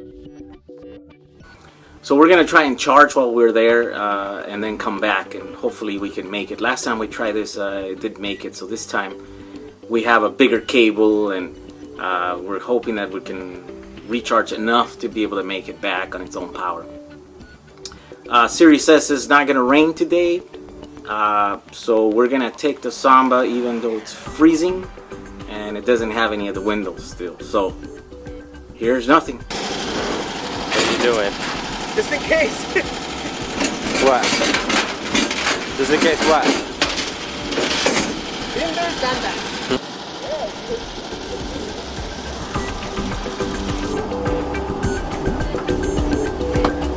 Probably got it.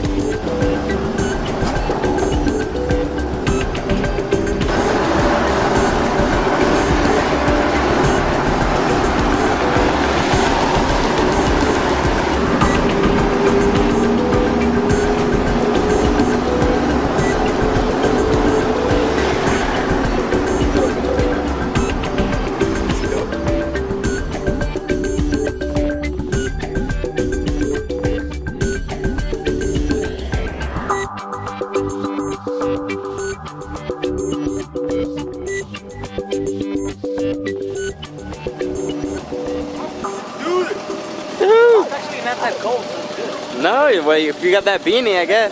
Helps you out. I guess I need a bigger battery because Why?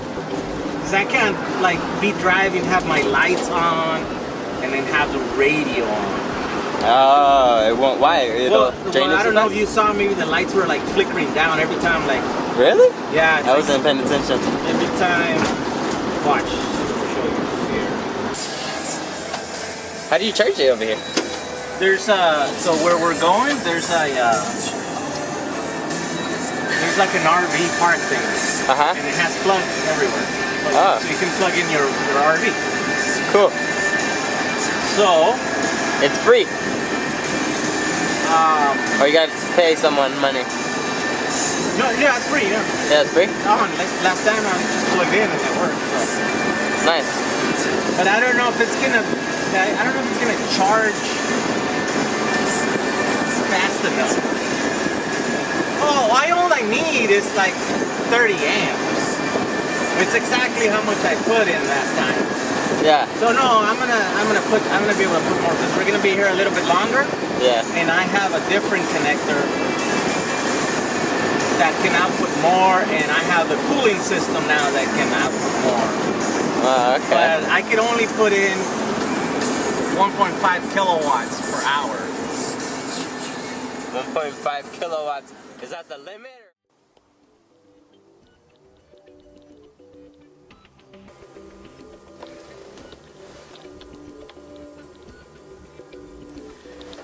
All right, so we made it. We went to Mentone and we charged a little bit up there. And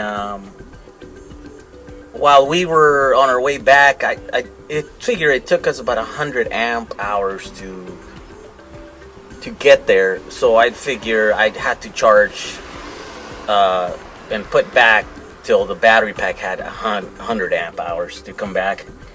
So we got on the freeway and we were coming all the way around 60 miles an hour.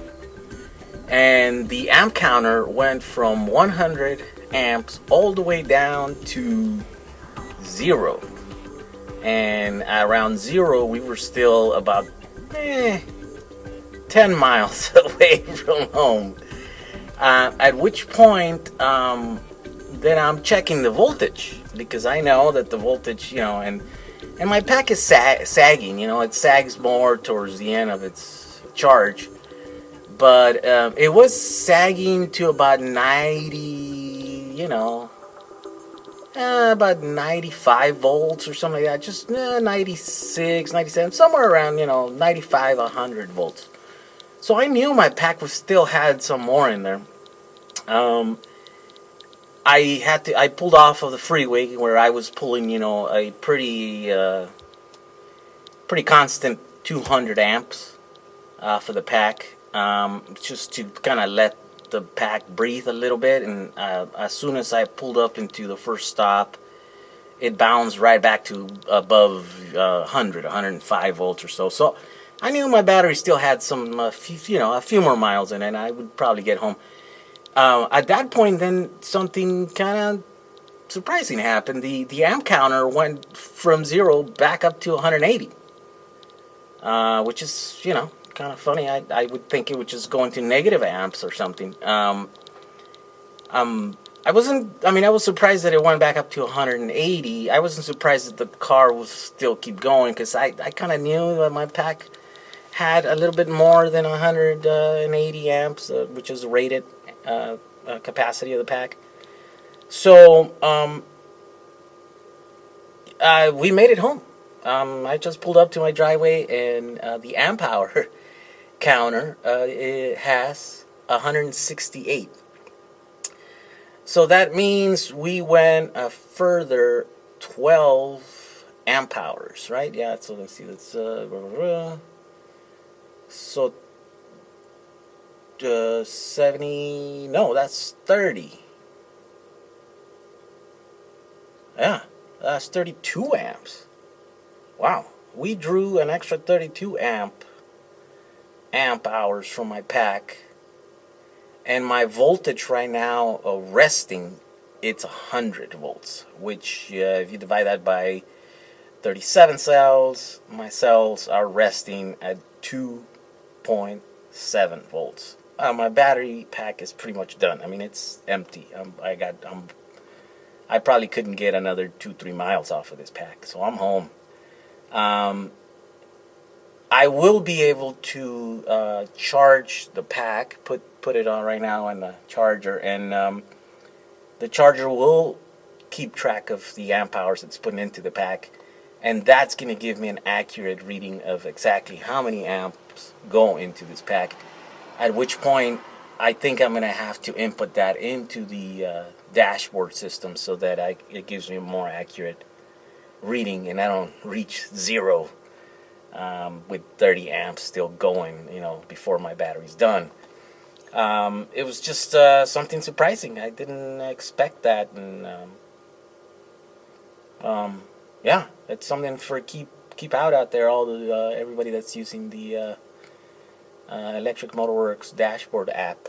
I think I don't know. I think it should go into negative amperage once it reaches 0. But that's just me, I guess. All right, we're home. That's the important thing. So this is the update for this week. I hope everyone else is having fun with their builds, and I hope they all submit videos so that we can all kind of learn from each other and stuff. And I want to thank Jack for giving me the opportunity to have an audience with you guys and just kind of talk nonsense and stuff about my crazy ideas. All right, guys, so have a good rest of the week. We'll see you next week. Bye.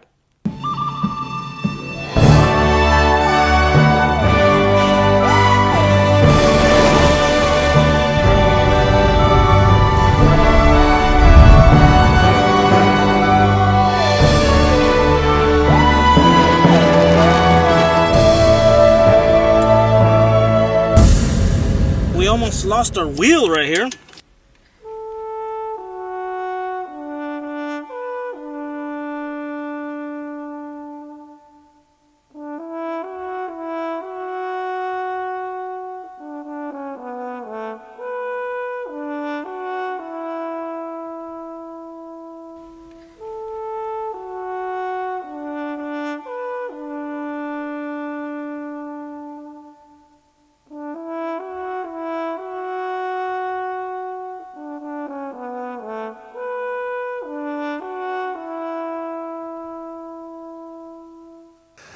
Well, Would that have ever occurred to you? I only in the middle of the night, bolting straight up out of bed from a dream. Yeah. With no notepad next to the nightstand. How cool is that? You gotta love that. And we love him. I like everything he does. I don't think anything particularly good is going to happen with this battery. With the battery experiment? Okay. And so I'm kind of rubbing my hands. Eventually he's coming to me with a battery order. I know he is. But it could be a while. Yeah. And I not only like but encourage completely that spirit of inventiveness and innovation.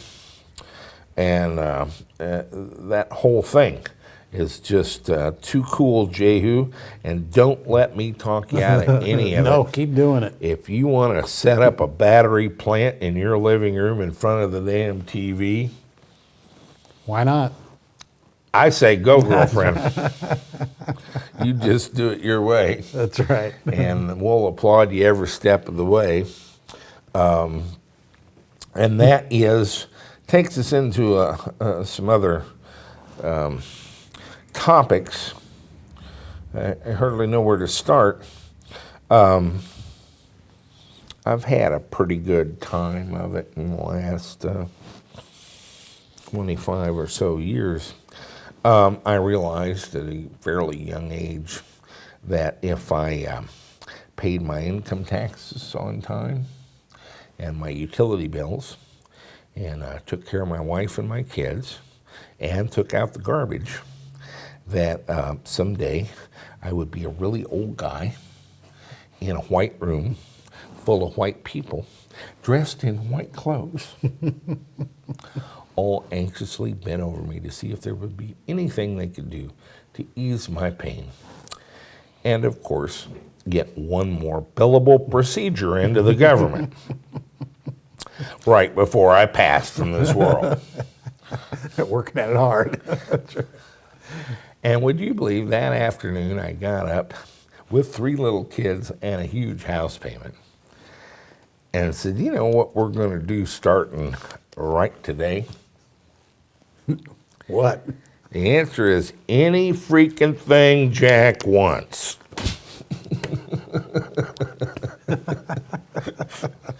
Wife, kids, house, cat, talk to the hand. We're doing what Jack wants every day.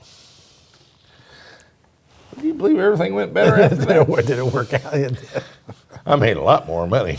A lot of pressure on Had it. a lot more fun. That's right. And And so when I have the opportunity that you have to ask, occasionally I will tell a young person to go pursue their dream and not be too concerned about the rest, because it's kind of a no-fear policy. You wind up in the white room. If you back up from there, what are you afraid of? That's right. You're going to screw up and fail. Yeah, really. Bag and that be. Well, so this month we got in the mail Gearbox magazine with a pretty yellow Bradley GT on the cover, and I've seen this car, and it's not that pretty. Or he's done a lot of work. He's done a with lot it. of work to it, huh? Nabil Henke is in there, and he kind of brings a lot of things together. Nabil was down a year or so ago, very anxious that he would like to be part of the EV world instead of making signs for grocery stores or something that he was doing at the time. And I said, well, then why don't you go do that? And of course, he gave me his list of reasons why it just wasn't possible. And I listened patiently. And he said, what would you do if you were me? I said, I already told you, Nabil. Why don't you just go do that? Well, you know, I don't have the money, and I don't have the backing, and I don't have the... What would you do about that, Jack? I've answered twice, Nabil. Why don't you just go do it anyway? Go do what you want. Why don't you go do what Nabil wants to go do? That's right.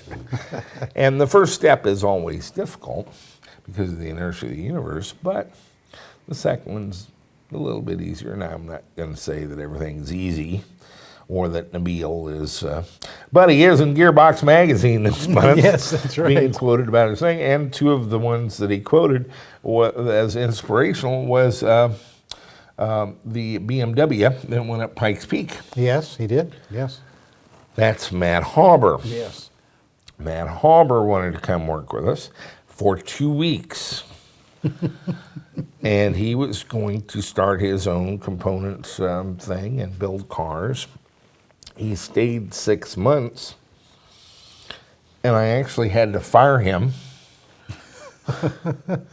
to get him to go live his dream, which was go to San Diego and start the shop. That's right. Get to He go. didn't have the money, and he was afraid to. How do you feel about going and doing it if you don't have a job? What's to lose then? That's right. What the heck? That's right. So we actually had to run him off to get him to go do what he wanted to do anyway, and he's, you know. Matt seems to be having great fun. Well, I'm sure he is. His every day just trouble-free and without some concerns over the due cots and where the next job's coming from and how to get this motor hooked up to that one. And that is the life. That's all there is. That's what he described to me he wanted to do, just like Nabil. And Yes. they are doing it. Yes. And so it's I hate to dismiss this as being that easy, but that's exactly how easy it is. You can get all wrapped around an axle in the steps to do it. Right. And what you need. And the things that you need to actually be there are not even limited to what you know. You also have to have letterhead and a dealer's license and a who knows? Huh? payroll tax ID number and a folder full of something rather than become a member of the Chamber of Commerce and it never ends. So if you wait till you have all those things, you're going to be waiting a long time. So the answer is you just jump in and go start doing it. And the analogy I use is that I'm in an airplane. I know how to parachute. I know how to make parachutes. I've been asked to leave the plane on account of it's going to crash. I've got all the stuff for a parachute. How hard can it be? All I got to do is jump out of the plane, sew up a parachute, put it on, pull the ring, and get all that done before you hit the ground. That's right. No problemo. No problem. Well, what happens if you hit the ground first? After that, it's not my problem. That's right. What a mess. I don't know. Somebody else has got a dream on cleaning up bodies off of the prairie. I don't know. That's not my deal. In the same vein, here is an extremist version of that. This is a kind of an interesting book I'm willing to recommend. It's called Ingenious by Jason Fagone, I believe. Could be Fagon. Could be. Could be Fagone. Fagone. I'll vote for Fagone. I'm going to say Fagon. All right. Jason, let us know. Yeah, you let us know. We're going to have to work this out. It is a true story of invention, automotive daring, and the race to revive America. That's nice. Actually, it's more of a description of 4 entrants into the progressive X Prize. And a little bit of background on how the X Prize came really? about that I Okay. thought was interesting. I would say of the vignettes in the book of essentially 4 entrants into the progressive X Prize. All right. Of course, my favorite was Kevin Smith Yes. with Illuminati. Yes. Who was literally a guy in a cornfield outside Springfield, Illinois. Not precisely the owner of a pot or the window to throw it out of, who embarked on a couple $100,000 project Yes. to build a car from scratch Yes. He did. and put it in the X Prize. And after throwing his transmission, blowing up his transmission, there's that word again. Yeah, that Geometro Trans. A little Geometro stock transmission with a honking big MESDA motor on it. After blowing it up and failing in the X Prize, he keeps working on the car. Yes. And what had been kind of a lumpy looking homegrown epoxy and foam car, Yeah, he's the 7. recently converted to carbon fiber, like done in the barn, Yes. carbon fiber. Yes. And it looks pretty slick. It does. And he just keeps after it.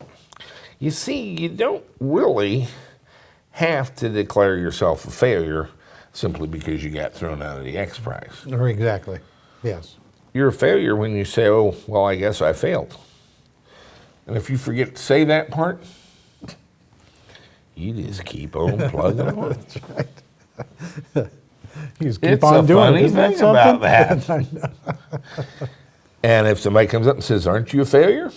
And you say, no, ma'am, I'm not. And keep on plugging.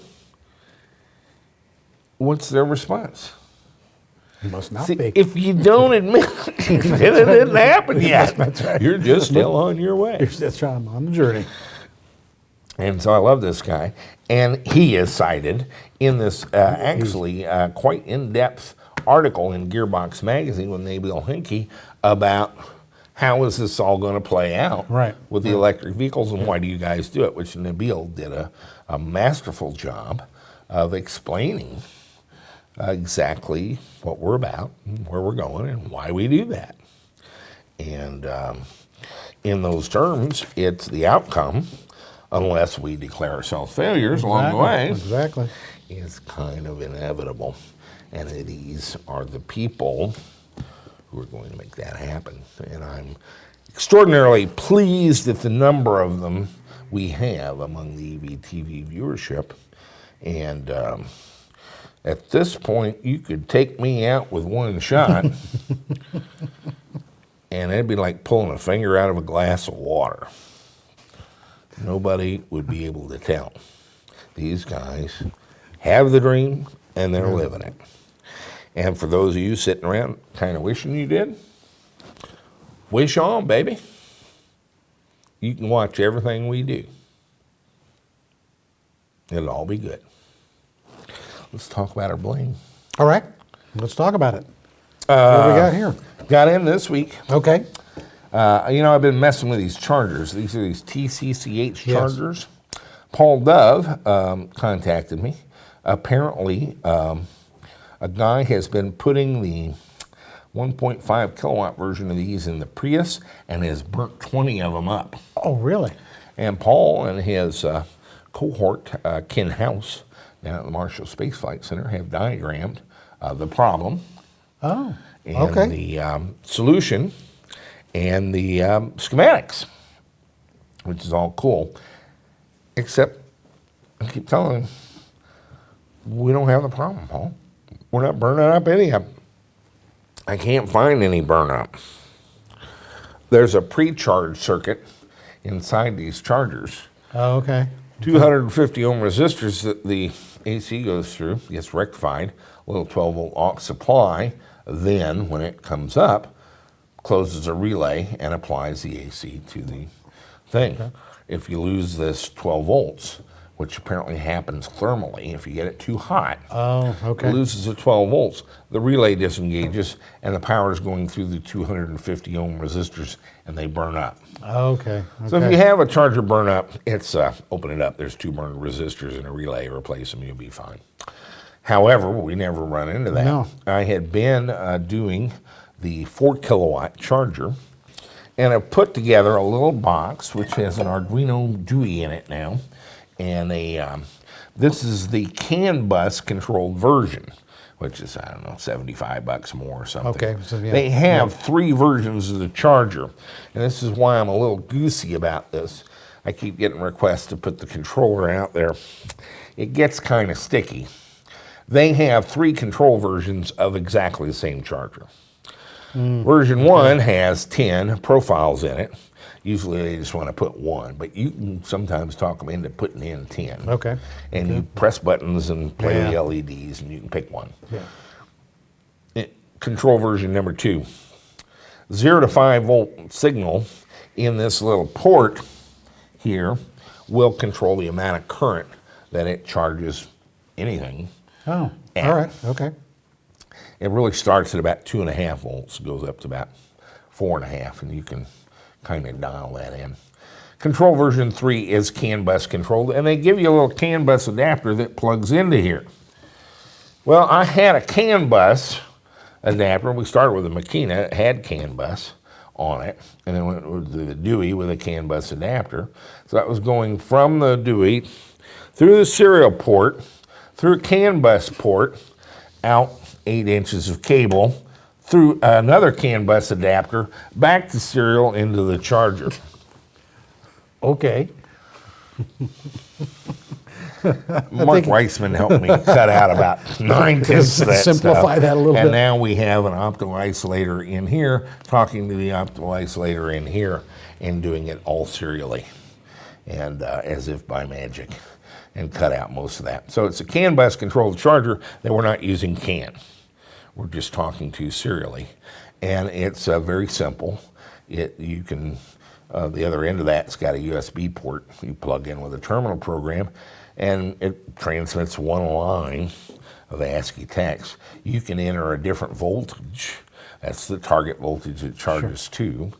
A current, that's the current level that it charges at, up to as high as it can do. And an end current, which is after it hits the constant voltage and the current diminishes, at what current do you just cut it off? Okay. And that simple. Makes this a configurable charger. All right. Whereas the problem with these in the past is you buy them, they're for 1 voltage. If you change your pack or change your car, this charger is stuck at whatever it came with the factory. Now it's configurable. I was doing the 4Ks. We got the 3Ks in. I got 10 of them. They're 203 volt max, 16 amps max, and they top out at about 3,300 watts. And so anything under 203 volts, this will charge it up to 16 amps, and it's considerably less expensive. More importantly, smaller. Yes. then quite a bit. the 4 kilowatts is a pretty big unit. In fact, big. I've got 2 of the 6 kilowatts. They're enormous. monsters, yeah. But they really put out the current. They do. But this is more, it fits in a car easier and much less expensive. We've got it in the store at $1,285. This, would you believe, is a wireless module made by Connect One in Israel. All right. Yep. Would you believe this is the same thing? I would. Would you believe this is the same thing? I would. How about that one? What do you think that is? I would say that's that same module. New one? That's the No, same. it's pretty much that's the pretty same much the same thing. This is the kind of thing you get into in some of these development things. Ed Clausen sourced these originally for the JevQ. We're working with Paulo's Alameda's JevQ3 version right now. I have the JevQ4 version in assembly with an assembly house in Canada, and they are putting me together 30 of them. Meanwhile, I couldn't get this module to work. Last week we showed you Paulo coaching me on reflashing the software and the command center and stuff. The problem is I never get an SSID. SSID, what's that? Station identifier. Wi-Fi, the beacon, where you do the scan and it comes up with the name of a AP or something. I'd never get that with this. As far as communicating with the board, it always came back, everything was okay, and it accepted any commands I sent, and I tried all different kinds. I've got all their documentation. I'm used to doing this sort of thing. I did what Paulo told me. We finally got with the support function in the U.S., is apparently no longer here. Oh, okay. Did hook up with Alex Schwartz of the company in Israel, and he had me do a couple basic things, and then read out a variable which gives the MAC address for the Marvell Wi-Fi chip that's on here. What do you think that was on this one? I don't. FF, FF, FF, FF. What do you think it was on this one? F. 5 Yeah, FFs. 5, yeah. No. This Same, one? 5 Fs. Mm-hmm. Unanimous. Yep, all 5. And he said they're faulty boards. But he noted that their records indicate that they were sold 2 years ago, and so they're out of warranty. Oh, well. I said, guess what? My records indicate these were purchased October the 13th, 2013, and in fact, I still have the records. Yeah, we haven't had them that long. Had them a month, ass clown. Haven't had 'em So we've got to go back to Mouser, but apparently got a whole bevy of bad boards. Oh, man. And And they're everywhere, too. the problem was I spent 3 weeks kind of every afternoon, couple 3 hours, dinking with this, Yes. thinking it was me. Yeah, and all 5 boards, too. How Yeah. would you have 5 boards? I actually ordered 6. Mark Weissman, send it in. I can get money for it, I think, from Mouser. Oops. And so that's what's going on with the JevQ. Little setback. I've kind of decided we're kind of forked from the other guys anyway. This gives us a very nice, pretty website with dials and sliders.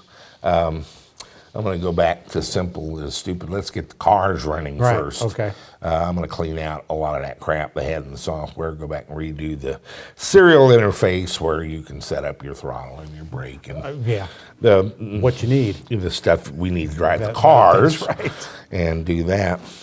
Guess what I got in the mail yesterday? What did you get? This is our, of course, Yeah. our Azure Dynamics DMOC 645. And I have picked up a few more Oh, good. Okay. at Okay. very attractive price. Apparently some people out there working them have given up. Oh, okay. And I said I'd take them because I haven't given up. We haven't given up. So you haven't failed till you say, well, I failed. Until you declare it. Huh? So I picked up another 10 of them. We have 45 on hand and about 150 motors. Yes. Yes. And the question that keeps coming up is what's going to happen when you run out of DMOC 645s. I have been working on something. This is the Rinehart Motion Systems new model PM100DX. Talk about some bling, huh? That's awfully nice. Yeah. They've always done good packaging. Nominally 100 kilowatts. I think the DMOC will do 118, they claim. This one has a top voltage of 360. These we've been running at 335. Yes. Here's the problem. This one's 56 pounds and enormous. In addition to having one going into the future, this one is 17.7 pounds. And as you can see, much, much smaller. In addition to just being a gorgeous bit of a machined aluminum with metal gland nuts. It's liquid cooled, of course, and here's the ports for that. But it's just much smaller. Here's some, you'll find this familiar, Amp Seal 35. Yes. And that brings up, we do have encoder cables now for all the DMOC 645, really for all the Siemens motors. Yeah, we really do. Yes. But they all terminate with a connector for the DMOC 645. I have hunted down, some others have hunted down, put in the forums, I've gone out and gotten them. This is a right angle connector that matches the encoder on the Siemens motor. Thanks, Matt. He was going to get that for me about 2 years ago. Never did. I've got it. There's the connector. This is a sack full of parts for the connector that goes to the DMOC, of course, for the Rinehart Motion Systems.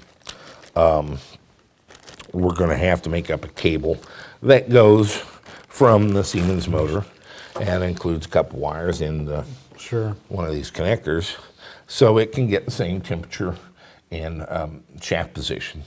They have run this, finally, on their test bench in Oregon and report that it works very well with the Siemens 1PV 5135.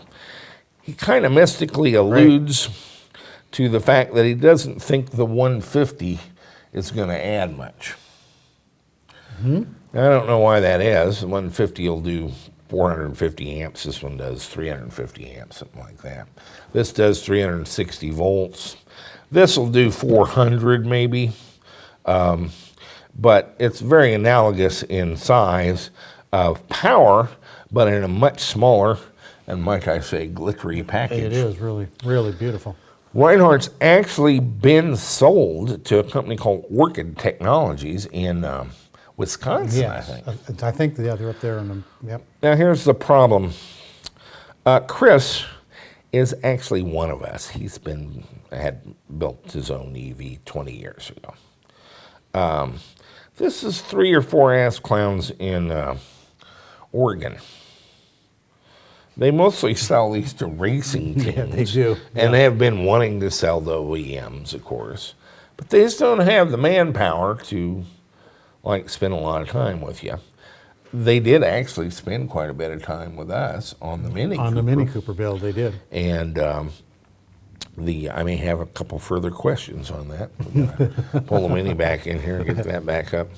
In any event, they like what we're doing with the JevQ and with what they call the DIY market, but they're fearful of the load of the product support. Yeah, I don't blame them. It's real, guys. Yeah, I mean, this is part of the game. So the concept is to use the JevQ with this and move the product support off onto the JevQ. I had a guy who was out in Arizona or something, going to do a Sky, and said he was a software developer. All right. And claimed to be a real sharp guy. Turns out, is he a handful? So I shared with him what we were doing. Oh, with the Rinehart? And Okay. and it's not a problem. I can write this software. The Rinehart has a document on their canvas, Oh, all right. and it's a book. Yeah. They keep it updated.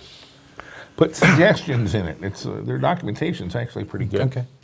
And so I'll write that module. But this guy was wanting something special for his Sky. Oh, okay. And so I was kind of working that.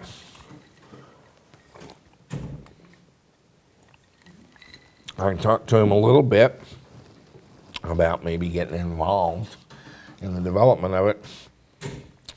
So he immediately goes to Rinehart and starts peppering him with questions. It's not about support issues. There's almost like a life and the meaning of the universe type questions. Would it work with a cement mixer? How about a Baldor motor? Is there any other motors you'd recommend? Oh, jeez. And I got a message from Chris, hey, we can't deal with this, man. All right. Thought you guys were going to help. So we're still kind of working it with Rinehart. I think we'll eventually come to terms to be a dealer. Their MSRP on this is $5,800. Okay. Okay. And I think we're charging $29.95 for the DMOC 645. But you can clearly see the advantage. And I can clearly see the advantage if, for example, with some new little bitty NMC lightweight batteries. Oh, okay. Yeah. And a 17.7 pound controller. Yes. Instead of a 56 pound. And a hearty little Siemens motor with a Siemens VW adapter that we have from, it's also kind of bling looking. Yes. Nice. Yeah. If we only had a lightweight carbon fiber version of the Speedster with an IRS transmission in the back and a Ford rack and pinion in the front, all made out of molly tube and carbon fiber, maybe a roll bar on it, then Brain would be able to do his racing thing. You see, I said I don't do that. I didn't say I didn't know how to do that. That's not my priority. And I was born at night, but not last night. Not last night. That's right. And so if I took one of these, this is just an idea. I'm exploring like Yehu is. I know. I don't do batteries in my living room, but like Yehu, if I took this piece of bling and put it with that piece of bling and took Seb's bling adapter and put it in that kind of beefy IRS transmission in a really light car with some brand new NMC batteries, I would either have the opportunity to go up in flames big time, number one, or number two, do our most expensive ever Speedster. Yes, that's right. That could happen. That could happen. Or make a Speedster that had a very low center of gravity and went like scat. That's right. Just an idea. an We're experiment. exploring. Yeah, just exploring the options. I'm just yay-hooing this around, you know.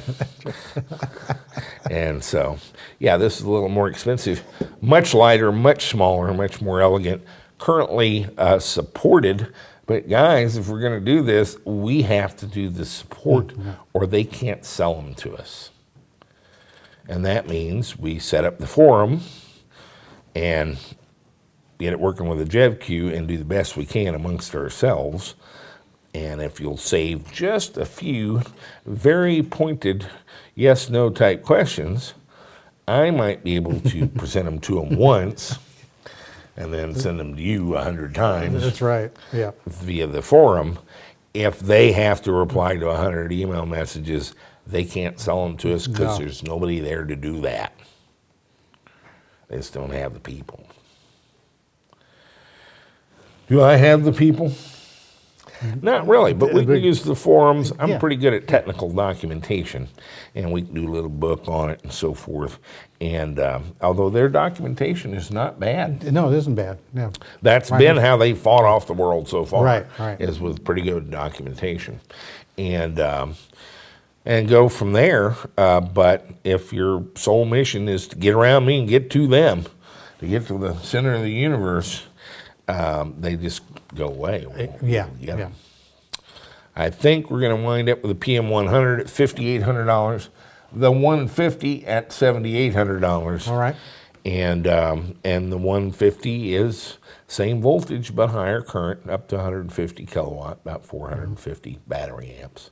And so there you go. Will that make any difference in the Siemens motor? I don't know. We don't know. Yeah. Really, I suspect the only one they've had it on the bench with is this one. And noted that things weren't getting a whole lot more powerful with the last little bits of current they were putting in. Okay. And so declared it kind of topped out. And so that's where we're at. But I think we're going to have a very elegant, when you take this with the Siemens motor Yes. and put it in a package for basically 58, 88, 590, $9,400. And that'll be analogous to the HPVS AC35 system, which will be a little more up with two controllers, about 160 kilowatts. And so I think it'll be a good solution and a way to come up with inverters for the rest of the motors Right. that we have, Right. and give them life into the future.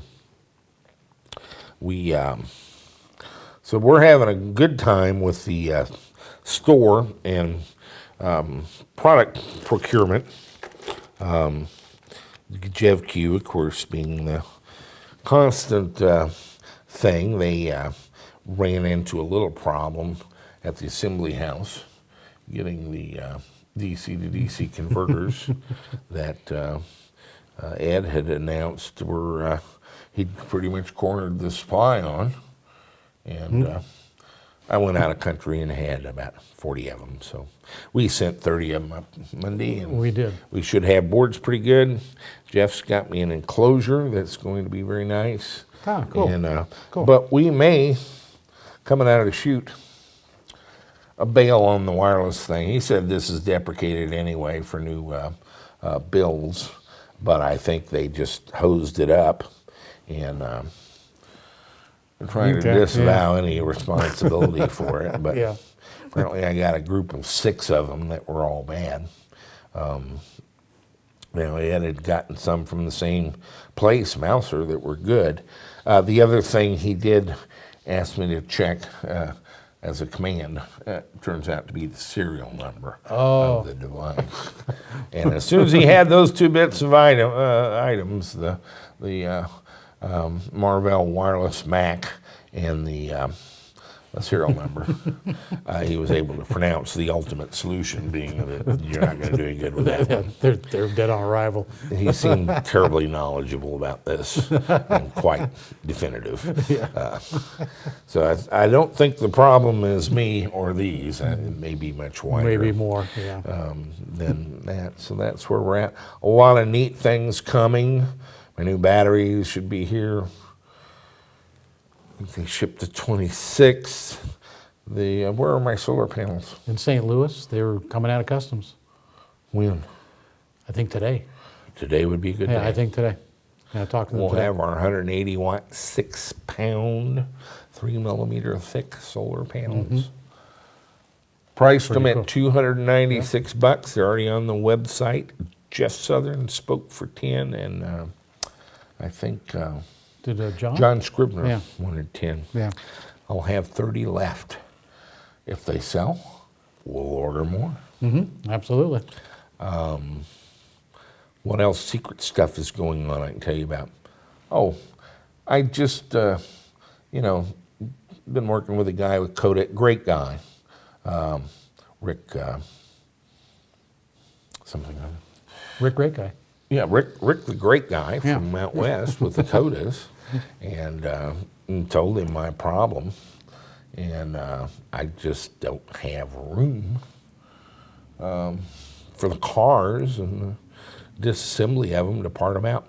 They're going to pull the UQM motor controller, the E-gear drive, and the 2 half shafts and send them to me. Okay.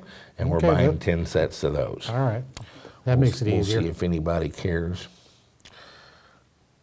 Signed the contract today.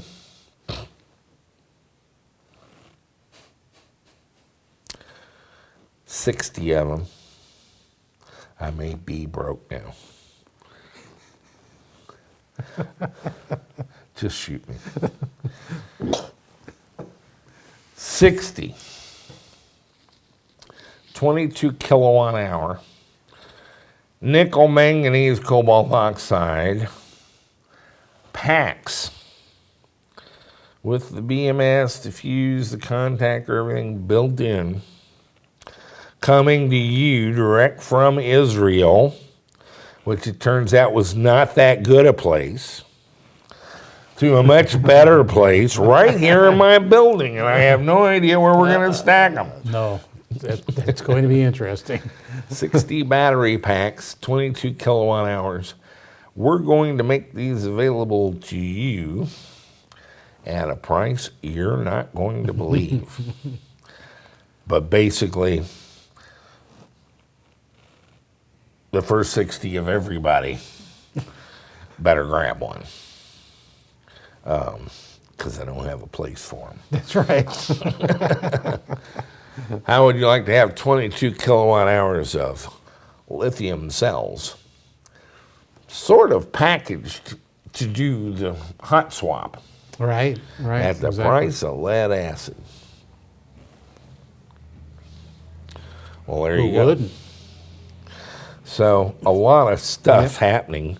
Basically, we've become a nexus for components for EVs, and as we've sold a few, it's smoked out a lot of things that would like to sell to you guys if you weren't so hard to deal with, or if maybe they can let me take the beating for them. That's right.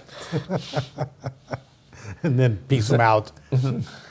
And they know I'll do it, because I'm pretty convinced that it is of crucial importance here in the very near future for our personal transportation to be converted to battery electric powered magnetic drive, or hell will have no mercy on us financially, politically, and in a bunch of other ways. Yeah, I think so. We're one camel sneeze from a goddamn disaster, and our leadership is not developing a lot of confidence for me that they know this is coming or have a plan to deal with it.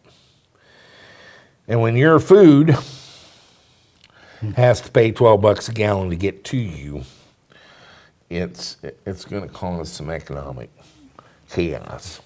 You're going to be eating local. We're in a race, and I win the game, but it's kind of like picking Tesla stock price. Timing is everything. So we got to get this done.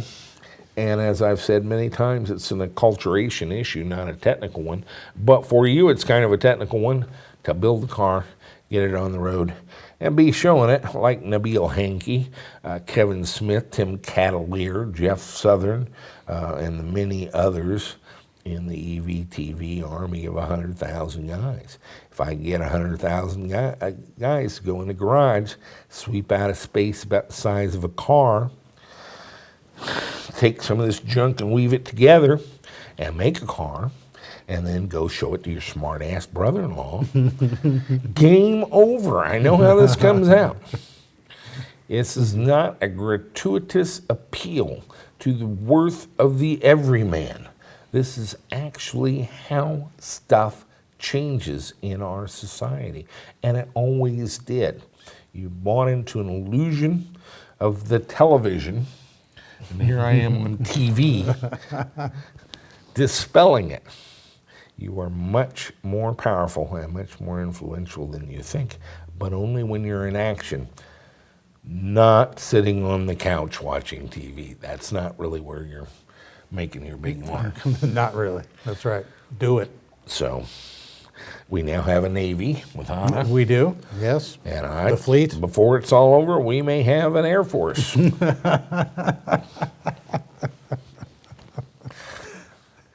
the British say, the Americans always do the right thing, usually after they've tried everything else. Hey, it's good to be known for something, right? That's right. Stay with us, come back. Next week is Thanksgiving. Give me some slack. It may be Monday before that one makes it up, but yeah, we'll hang in there and do some more EVTV just because we can. We don't know we failed yet. That's right. So we haven't. We haven't. Stay with us. All right, we'll see you. Make music, maestro.